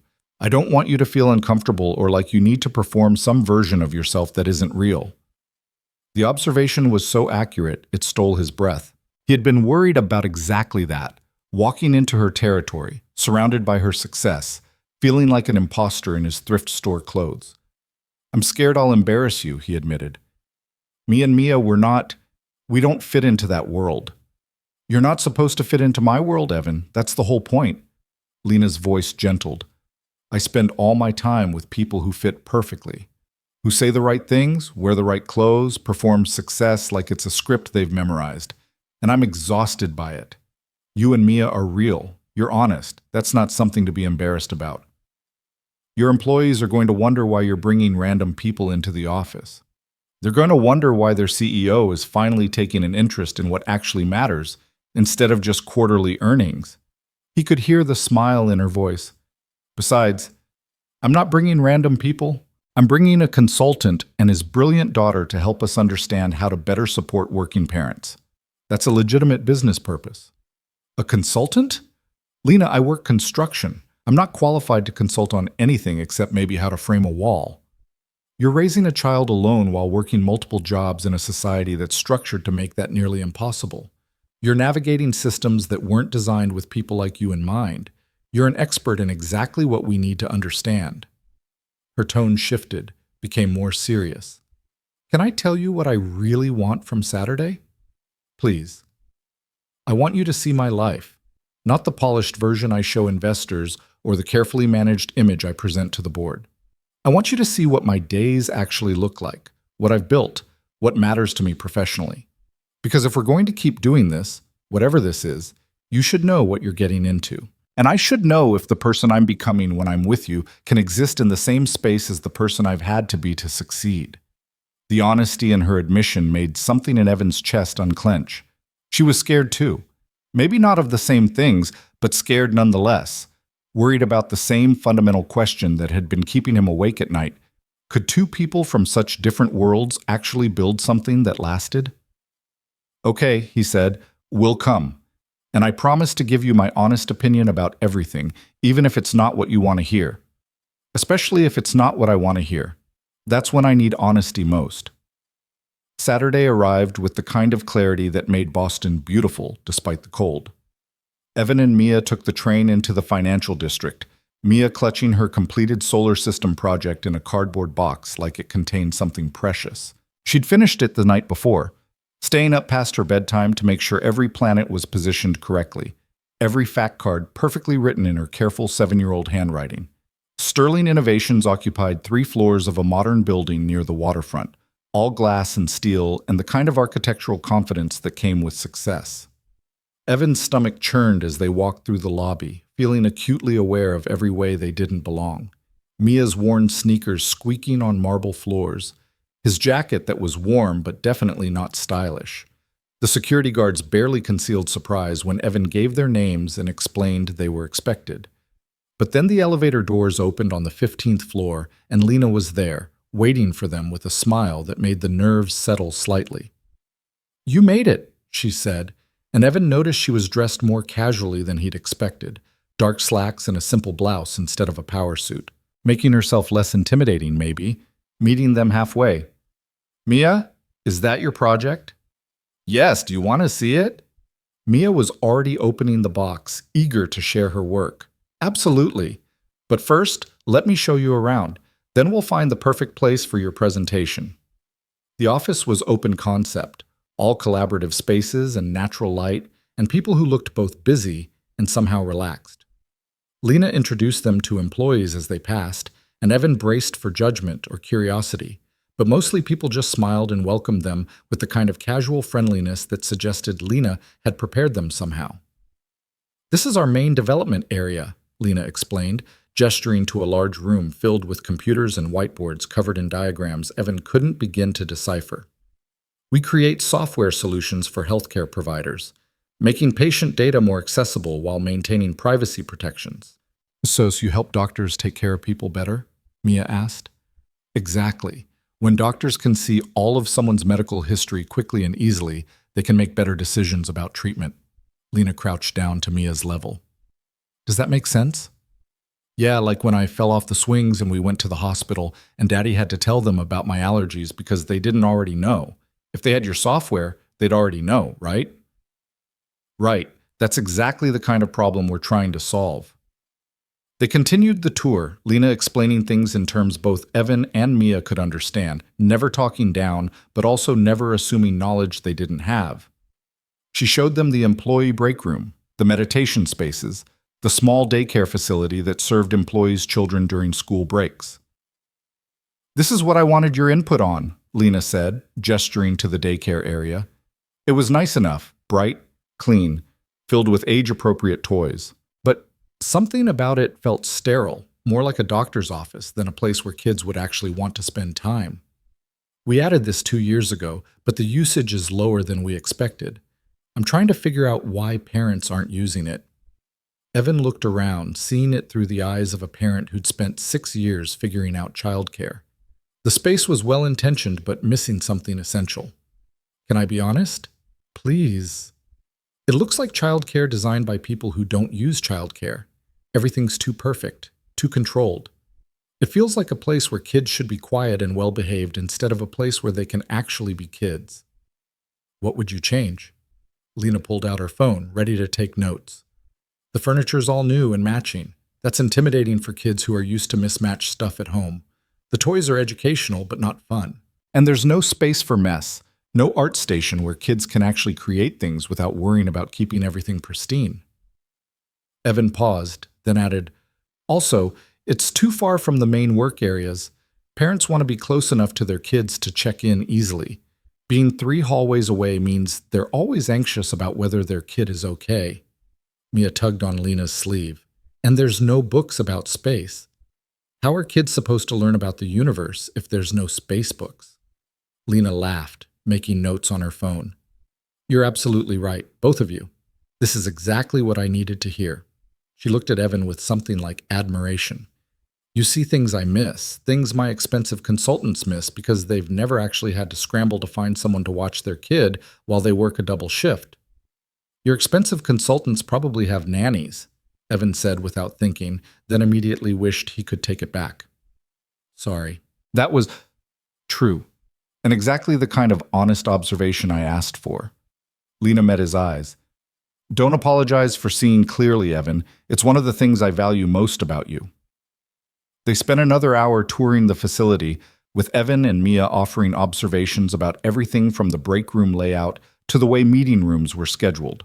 Lena listened to all of it, taking notes, asking follow-up questions, treating their perspectives with the same seriousness she probably gave board presentations.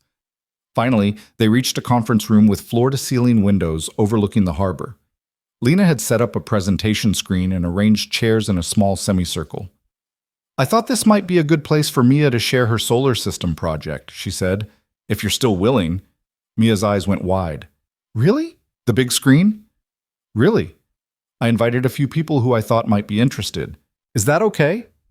Before Mia could answer, the door opened and a handful of employees filed in. Young and old, all with expressions of genuine curiosity rather than obligation. One woman had a daughter around Mia's age with her, and the girl immediately gravitated toward Mia with the easy friendship of children. "Hi, I'm Sophie. Is that your planet project?" "Yeah, want to help me present it?" And just like that, Mia's nervousness evaporated. Evan watched his daughter arrange her planets with Sophie's help, the two girls chattering about Saturn's rings and Jupiter's storms like they'd known each other for years instead of minutes. The presentation was everything Evan could have hoped for, and more. Mia explained each planet with enthusiasm and surprising depth, referencing facts she'd learned and observations she'd made. Sophie chimed in occasionally, and the adults asked questions that were genuine rather than patronizing. Lena sat next to Evan, and at some point during the presentation, her hand found his, their fingers intertwining in a way that felt both natural and significant. When Mia finished, the room burst into applause. She beamed, taking an elaborate bow that made everyone laugh. Sophie's mother approached Evan afterward. "Your daughter is wonderful. Sophie would love to have a playdate sometime if you're interested. She doesn't meet a lot of other kids who are as passionate about science." Evan found himself exchanging contact information, making plans, participating in the kind of normal parent interaction he rarely got to experience. And all the while, Lena watched with an expression he couldn't quite read but that made his heart beat faster. After the presentation wound down and the conference room emptied, it was just the three of them again. Mia was showing Sophie's mother's business card to Lena with excitement. "I made a friend. A real friend who likes space." "You did. And you gave an excellent presentation. Very professional." Lena smiled at her, then glanced at Evan. "There's one more thing I wanted to show you both, if you have time." She led them to a corner office with a view that probably cost more than Evan made in a year. The desk was massive, the shelves lined with awards and photos. But what caught Evan's attention was the drawing on the wall behind her desk, carefully framed. Saturn with rainbow rings, the picture Mia had given her at the coffee shop. "You actually hung it up," he said, his voice rough with emotion he didn't know how to name. "I told Mia I would. I don't break promises to children." Lena gestured to the office. "This is where I spend most of my time when I'm not in meetings. It's very professional, very serious. But that drawing reminds me that there are more important things than quarterly earnings, that curiosity and wonder matter, that the way we see the world when we're young is worth preserving." Mia walked over to the frame, touching it gently. "It looks different in a frame. More important."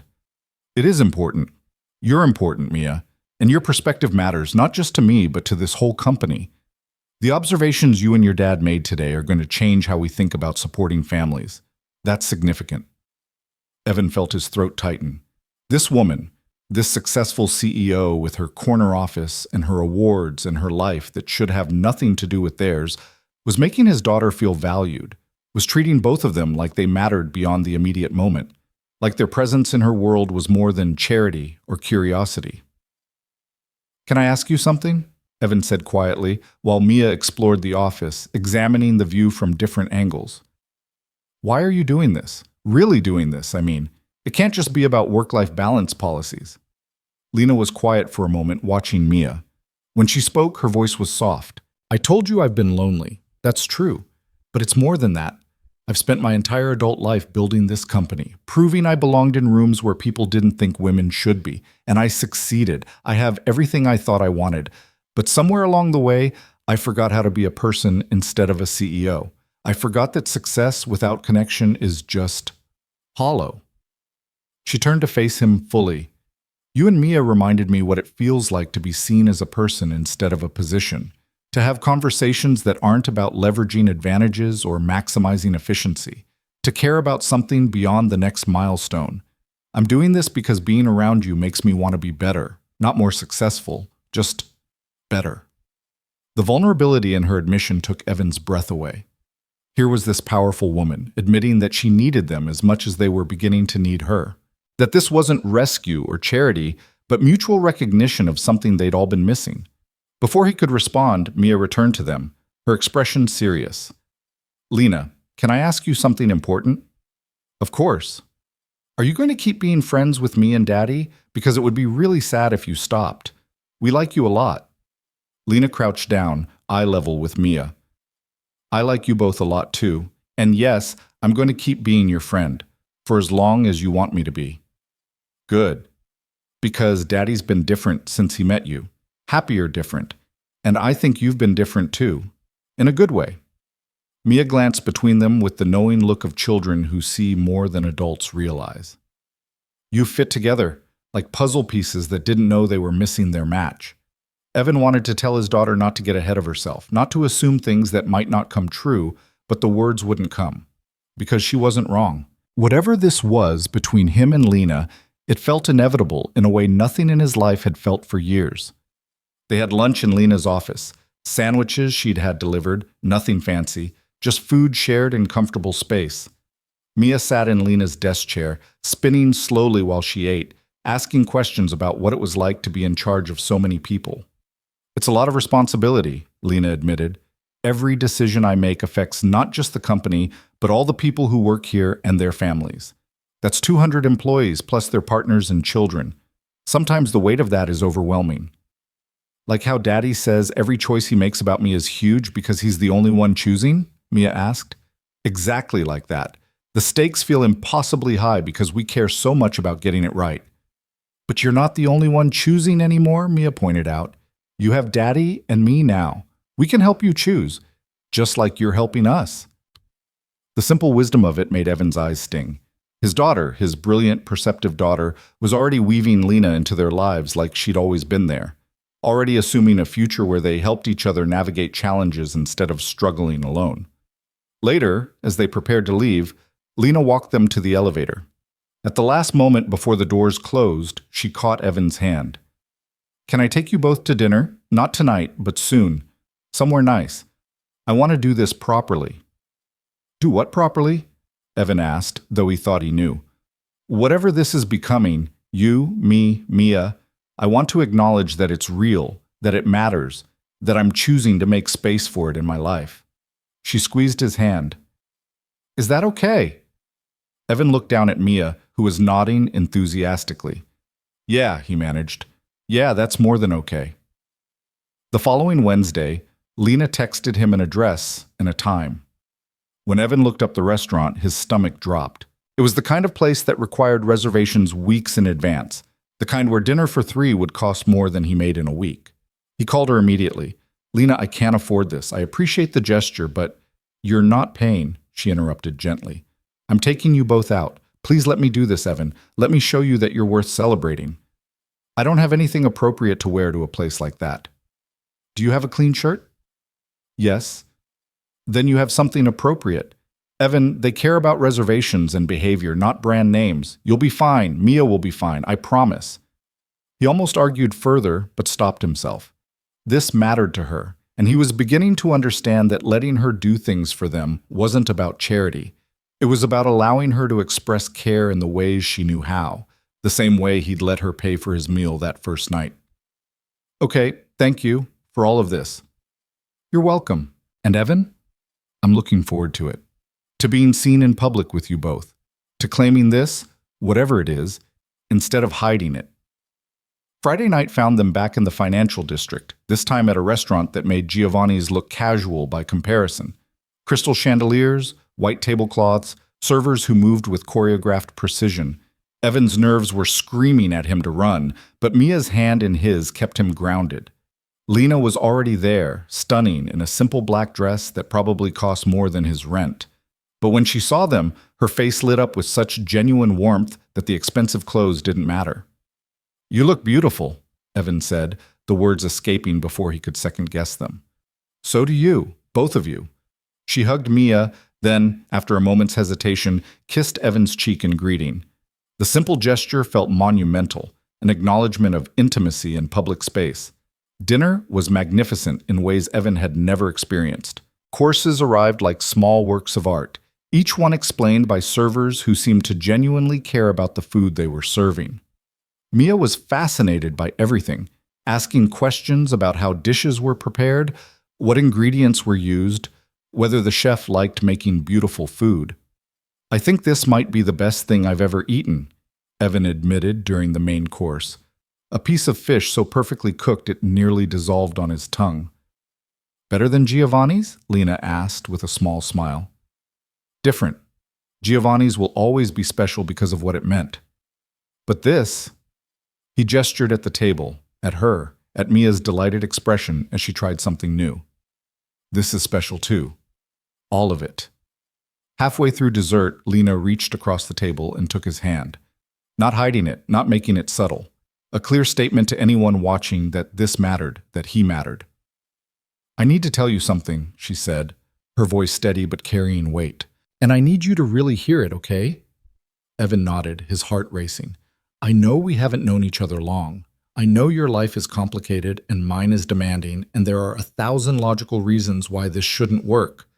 But I'm choosing it anyway. Choosing you, choosing Mia, choosing to make room in my carefully controlled life for something messy and uncertain and real.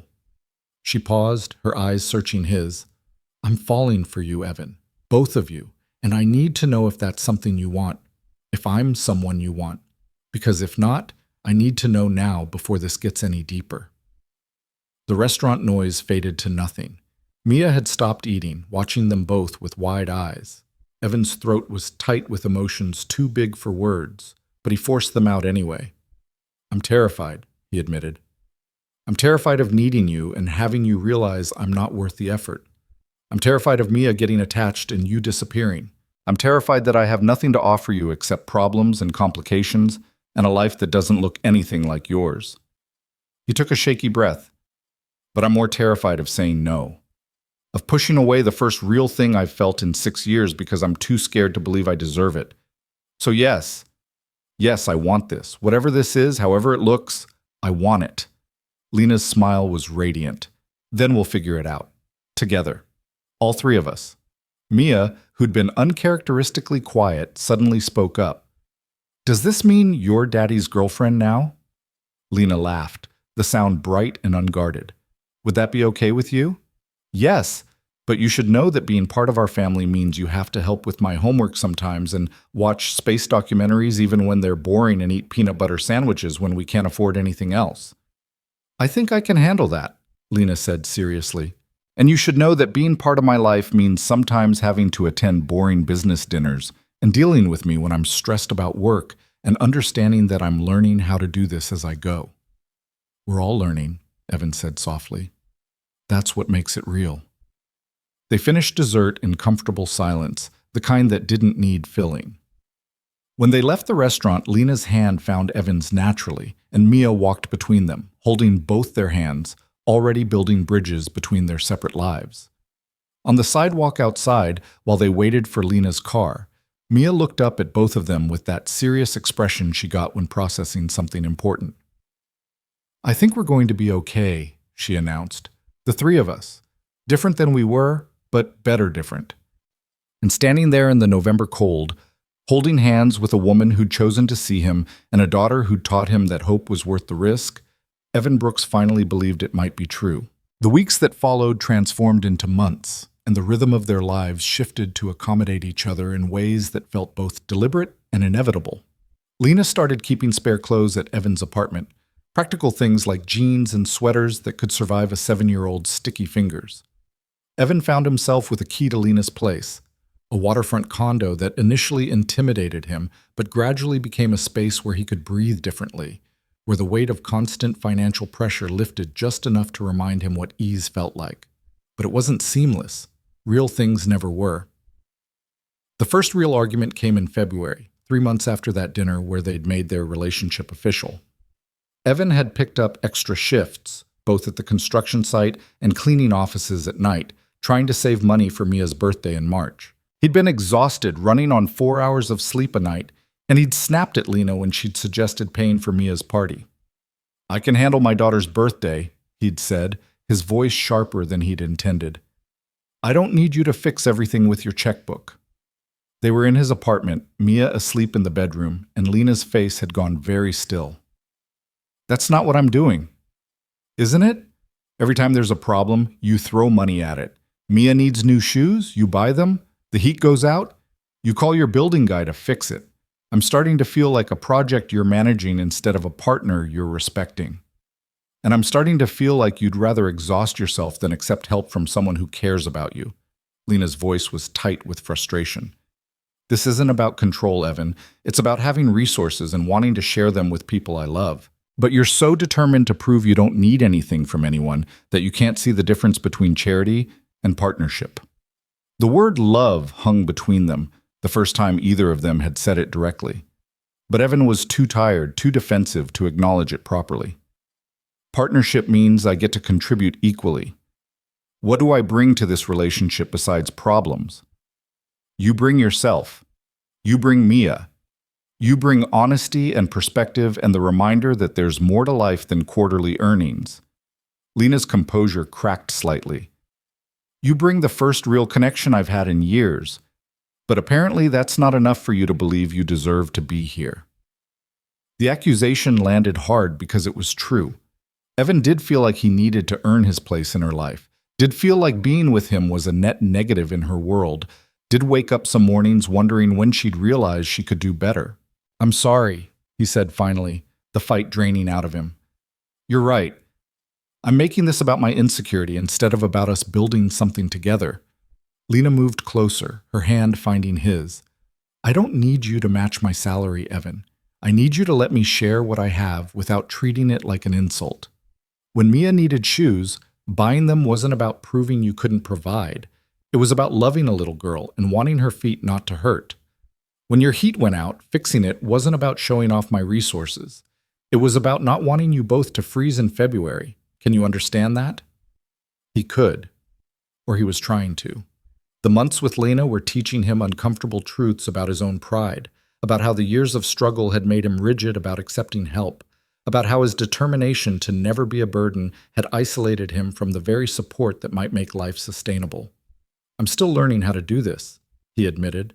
"How to let someone care without feeling like I'm taking advantage." "Then learn. I'll be patient while you do. But Evan, you have to actually try. You have to let me in, even when it's uncomfortable." She paused, then added softly, "I love you. I need you to believe that's real, that it's not conditional on you being financially independent or perfectly self-sufficient. I love you because of who you are, including the parts that are struggling. I love you too." The words felt massive, terrifying, liberating. "I'm just scared of what happens when loving me becomes inconvenient." "Then I guess we'll find out together. But I'm not going anywhere, Evan. Not when things get hard, not when you're exhausted and defensive. Not when your pride makes you push me away. I'm staying." They worked through it, slowly and imperfectly. Evan tried to accept help with more grace. Lena tried to ask before solving problems, to give him space to struggle when struggle was what he needed. It wasn't easy, but it was honest, and honesty turned out to be the foundation they could build on. By spring, their lives had woven together enough that untangling them would have required deliberate effort. Mia spent weekends at Lena's condo, her space-themed drawings gradually covering the previously minimalist walls. Lena attended parent-teacher conferences and school events, sitting next to Evan and taking notes about Mia's progress, like she'd always been there. Evan started having dinner with Lena's parents.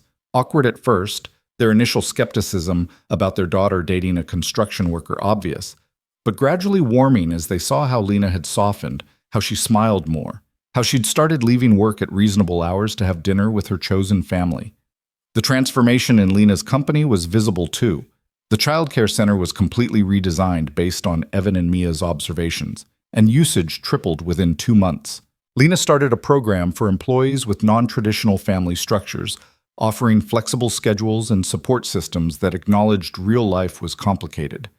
She cited Evan in board meetings, not by name, but his insights about what working parents actually needed shaped policy in ways that made the company stronger. "You're changing my world," she told him one night in May. They were at her place, Mia asleep in the guest room that had gradually become her room, complete with glow-in-the-dark stars on the ceiling. Not just personally, professionally too. The company's employee satisfaction scores are higher than they've ever been because we're finally focusing on things that matter. "I didn't do anything except point out the obvious," Evan protested. "You saw what we were missing. That's everything." Lena curled against him on the couch, her head on his shoulder. "I got a call today from a headhunter, major tech company in San Francisco, offering me a position that would double my salary and put me in charge of their entire healthcare division." Evan's stomach dropped. San Francisco, 3,000 miles away. The end of this fragile thing they'd built. "What did you say?" His voice came out carefully neutral. "I said no." Lena lifted her head to look at him. "I didn't even have to think about it. 5 years ago, I would have been on a plane the next day. The money, the prestige, the opportunity, it would have been everything I thought I wanted. But now I have everything I actually want, here, with you and Mia. Lena, you can't turn down opportunities like that for us.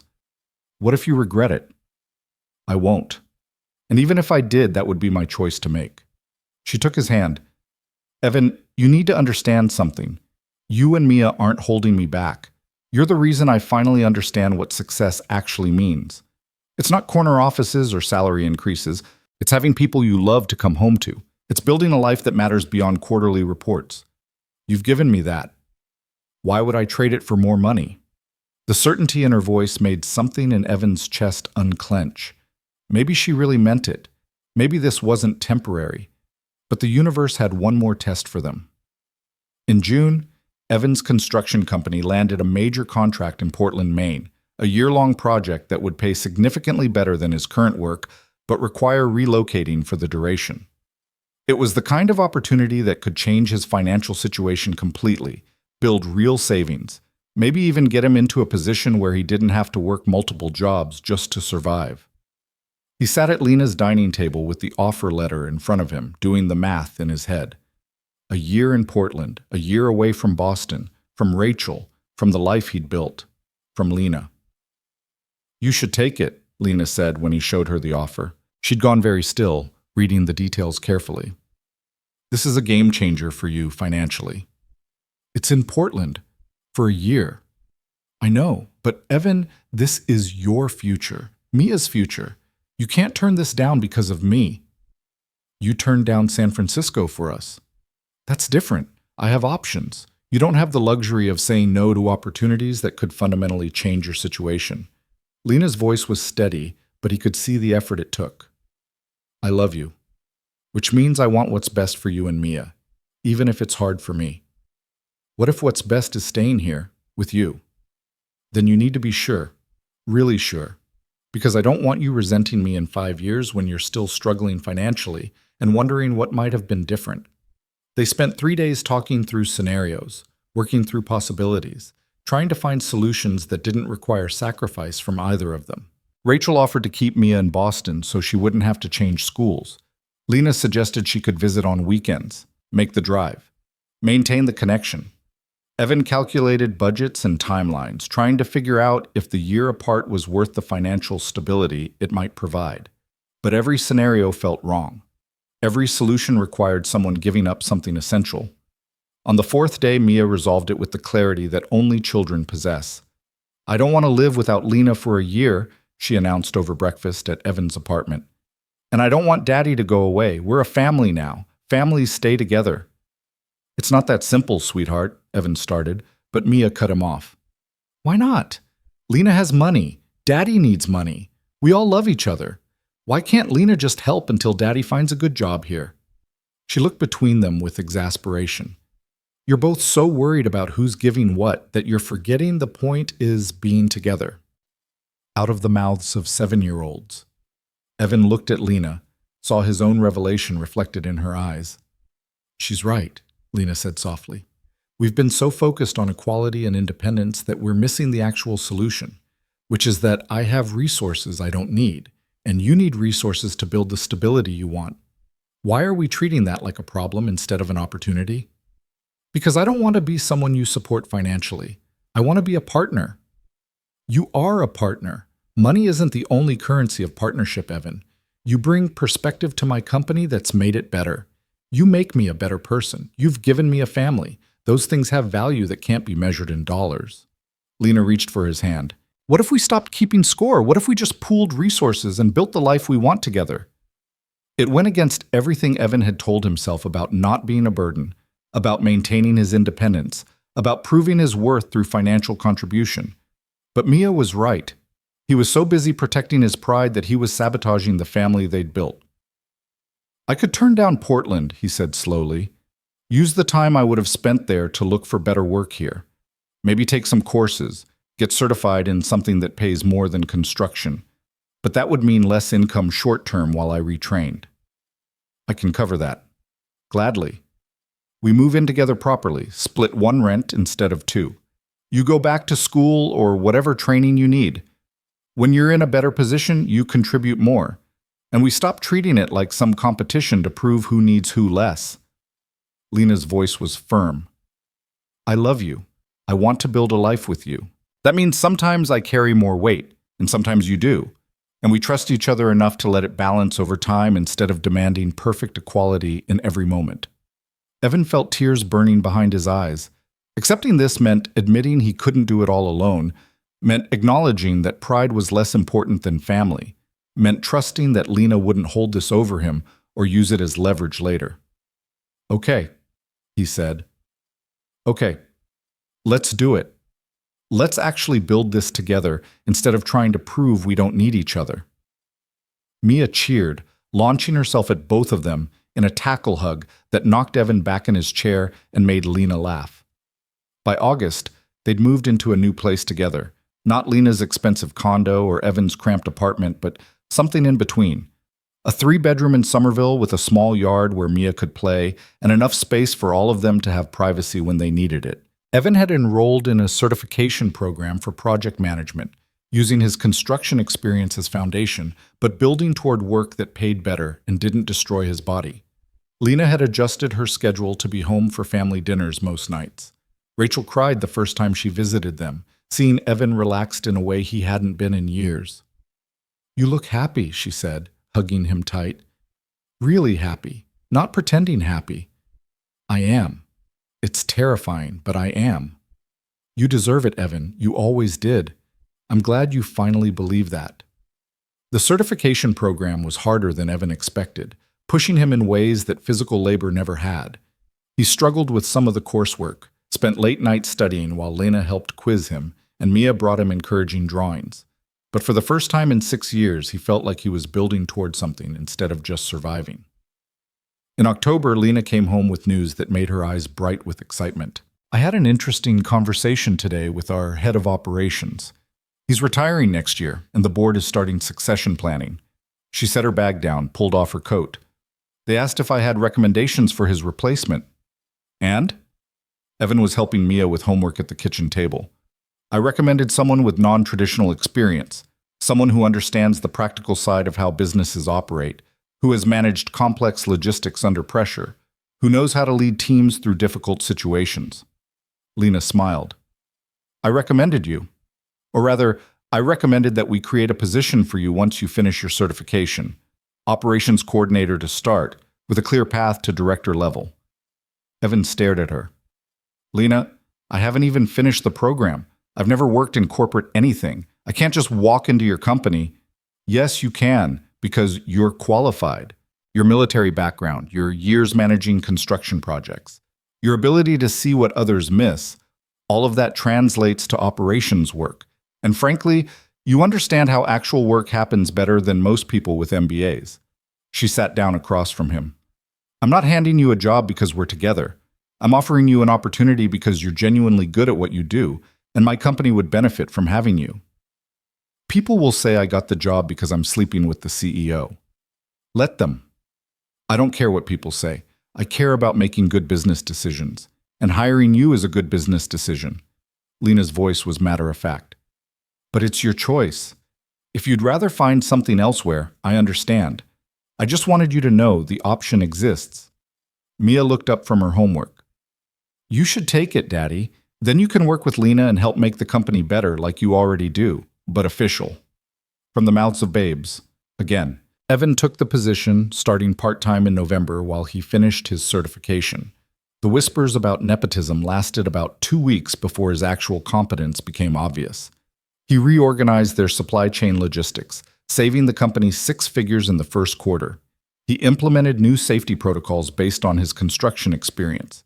He spoke to employees in language they actually understood instead of corporate jargon, and morale in operations improved measurably. By December, 1 year after that terrible blind date at Giovanni's, Evan had a career instead of just jobs. He had a family instead of just survival. He had a future that felt possible instead of predetermined by circumstance. On Christmas Eve, the 3 of them went back to Giovanni's for dinner. The same restaurant where it had all started, where Evan had sat alone and humiliated and convinced he deserved nothing better. But this time he walked in holding Lena's hand, with Mia between them chattering about the telescope Santa might bring her. Their server was the same woman who'd been kind to him that November night. She recognized Evan immediately, her face lighting up with recognition and something like delight. I remember you, she said warmly. You sat alone. And you... She turned to Lena. You paid for his meal. I wondered what happened after that night. This happened, Lena said simply, gesturing to the 3 of them. Turns out kindness has consequences. The woman's eyes went bright with tears. That's the best thing I've heard all week. I'm so happy for all of you. They ate dinner at the same table by the window where Evan had waited for someone who never came. But this time, he was surrounded by people who'd chosen to be there, who'd chosen him, who'd built something real out of a moment of grace. After dessert, while Mia was distracted with her coloring book that the restaurant had thoughtfully provided, Lena reached across the table and took Evan's hand. I have something for you, she said, pulling a small envelope from her purse. It's not exactly a Christmas present, more like a statement of intent. Evan opened the envelope carefully. Inside was a document, official-looking, stamped and notarized. It took him a moment to understand what he was reading. You're adding Mia to your life insurance as a beneficiary? I'm making her my dependent. Legally, on paper, she's my family, now. If anything happens to me, she'll be provided for, same as if anything happens to you. We've built in protections so she's never vulnerable again. Lena's voice was steady but heavy with emotion. I know we're not married, and I know legally I'm not her parent, but in every way that matters, she's my daughter too. I wanted that recognized, officially. Evan's vision blurred. This woman, this incredible woman, had looked at his daughter and decided she was worth protecting, worth claiming, worth building a future around. Lena, I don't know what to say. Say you'll let me keep loving you both. Say you'll stop questioning whether you deserve this. Say you'll build this life with me for real, not just until your situation improves, but permanently. She squeezed his hand. I'm all in, Evan. I need to know you are too. I am. I have been since that first conversation, I think. I was just too scared to admit it. Mia, who'd been pretending to color but clearly listening, looked up with a grin. Does this mean Lena is like my bonus mom now? If that's okay with you, Lena said carefully. It's more than okay. It's perfect. Mia abandoned her coloring to climb into Lena's lap, hugging her tight. I love you, Lena. You make our family complete. And there it was. The word that had terrified Evan for so long, but now felt like the only word that fit. Family. Not broken or incomplete or temporary, just family. They walked home through Boston Common, the December cold crisp and clear, the Christmas lights strung through the trees, creating a canopy of warmth above them. Mia ran ahead, chasing the illuminated reindeer displays, her laughter carrying back to them on the winter air. Do you ever think about that night? Evan asked, his arm around Lena's waist, her head on his shoulder. About how differently things could have gone. All the time. I think about what would have happened if I'd looked away instead of noticing you, if I'd decided your pain wasn't my business, if I'd let the opportunity for connection pass because it was easier than getting involved. Lena stopped walking, turned to face him fully. I think about how close I came to missing this. Missing you, missing Mia, missing the life we've built. And it terrifies me. Me too. I almost didn't show up that night, you know? Almost canceled the whole thing because I was so convinced it would be a disaster. It was a disaster, just not the kind you expected. No, it turned out to be the best disaster of my life. Evan kissed her forehead, then her lips, soft and certain. Thank you. For seeing me when I felt invisible, for staying when I gave you reasons to leave, for choosing us when you had every option in the world. Thank you for letting me in, for trusting that I meant it, for being brave enough to build something new instead of protecting yourself from hurt. Lena smiled. We're good together, Evan. Different than either of us expected, but good. Mia came running back, grabbing both their hands. Come on, they're doing a light show by the fountain. They let her pull them forward, this child who'd taught them both what mattered, who'd seen past their fears to the family they could become. And as they stood together watching colored lights dance across water, three people who'd found each other in darkness and chosen to build toward light, Evan finally understood what Lena had tried to tell him that first night. You matter. Not because of what you achieve or what you provide, or how perfectly you manage to hold yourself together. Just because you exist, because you're human, because someone decided you were worth seeing. 2 years later, on a November evening much like the one where this all began, Evan proposed to Lena at Giovanni's. The same table, the same restaurant, but a completely different story. She said yes before he'd finished asking, and Mia, now 9 and somehow even more perceptive, cheered loud enough that the entire restaurant turned to look. They married in the spring, a small ceremony in the Boston Public Garden with Mia as flower girl and Rachel crying happy tears, and Lena's parents beaming with genuine affection for the family their daughter had built. At the reception, Evan gave a toast. 3 years ago, I came to a restaurant thinking I was looking for romance. Turned out I was looking for something much more important. I was looking for someone who would see me when I felt invisible. Someone who would remind me that I mattered, that my daughter and I deserved kindness, that struggling didn't make us broken. He raised his glass to Lena. I found that person. And she didn't just change my life. She taught me that I deserved a life worth living. That accepting help wasn't weakness, but wisdom. That love isn't about keeping score or proving worth. It's about showing up for each other, over and over, in all the messy, imperfect, beautiful ways that make us human. Lena was crying, something she rarely did in public. Mia was holding both their hands, anchoring them together. To family, Evan finished. Not the one we're born into, but the one we choose. The one we build from kindness and courage and the revolutionary act of letting ourselves be seen. The reception carried on around them, but at their table, the same configuration that had haunted Evan's nightmares and dreams, 2 chairs and hope. 3 people sat together and knew exactly what they'd found. Not rescue, not salvation, just what happens when someone extends grace to a stranger, when that stranger is brave enough to accept it, and when both of them choose to keep showing up for the family they're building. Mia would grow up knowing she was loved not just by a father who'd moved mountains for her, but by a bonus mother who'd chosen her deliberately, who'd looked at a struggling single parent and his brilliant daughter and decided they were worth disrupting a perfectly ordered life for. Evan would spend the rest of his life working at Sterling Innovations, eventually becoming COO, transforming the company with the same practical wisdom he'd brought to every challenge. His insights about real work, real families, real struggles would shape policy in ways that affected thousands of employees.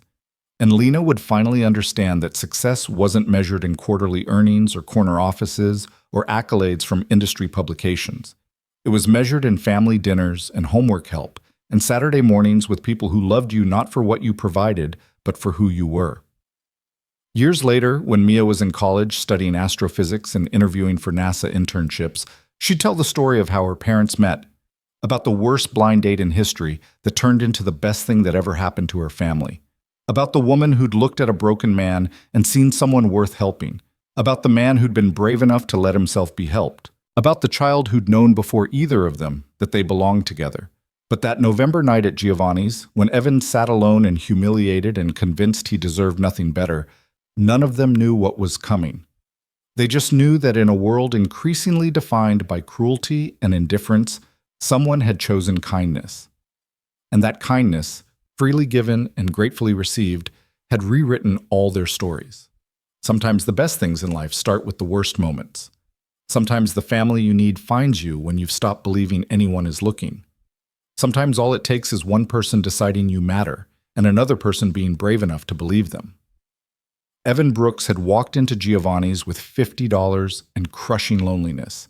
He'd walked out with hope, with connection, with the first threads of a family that would define the rest of his life. Not because of grand gestures or dramatic rescues, but because someone had seen him when he felt invisible, and he'd let himself be seen. That was all it took. That was everything it took. And it was more than enough.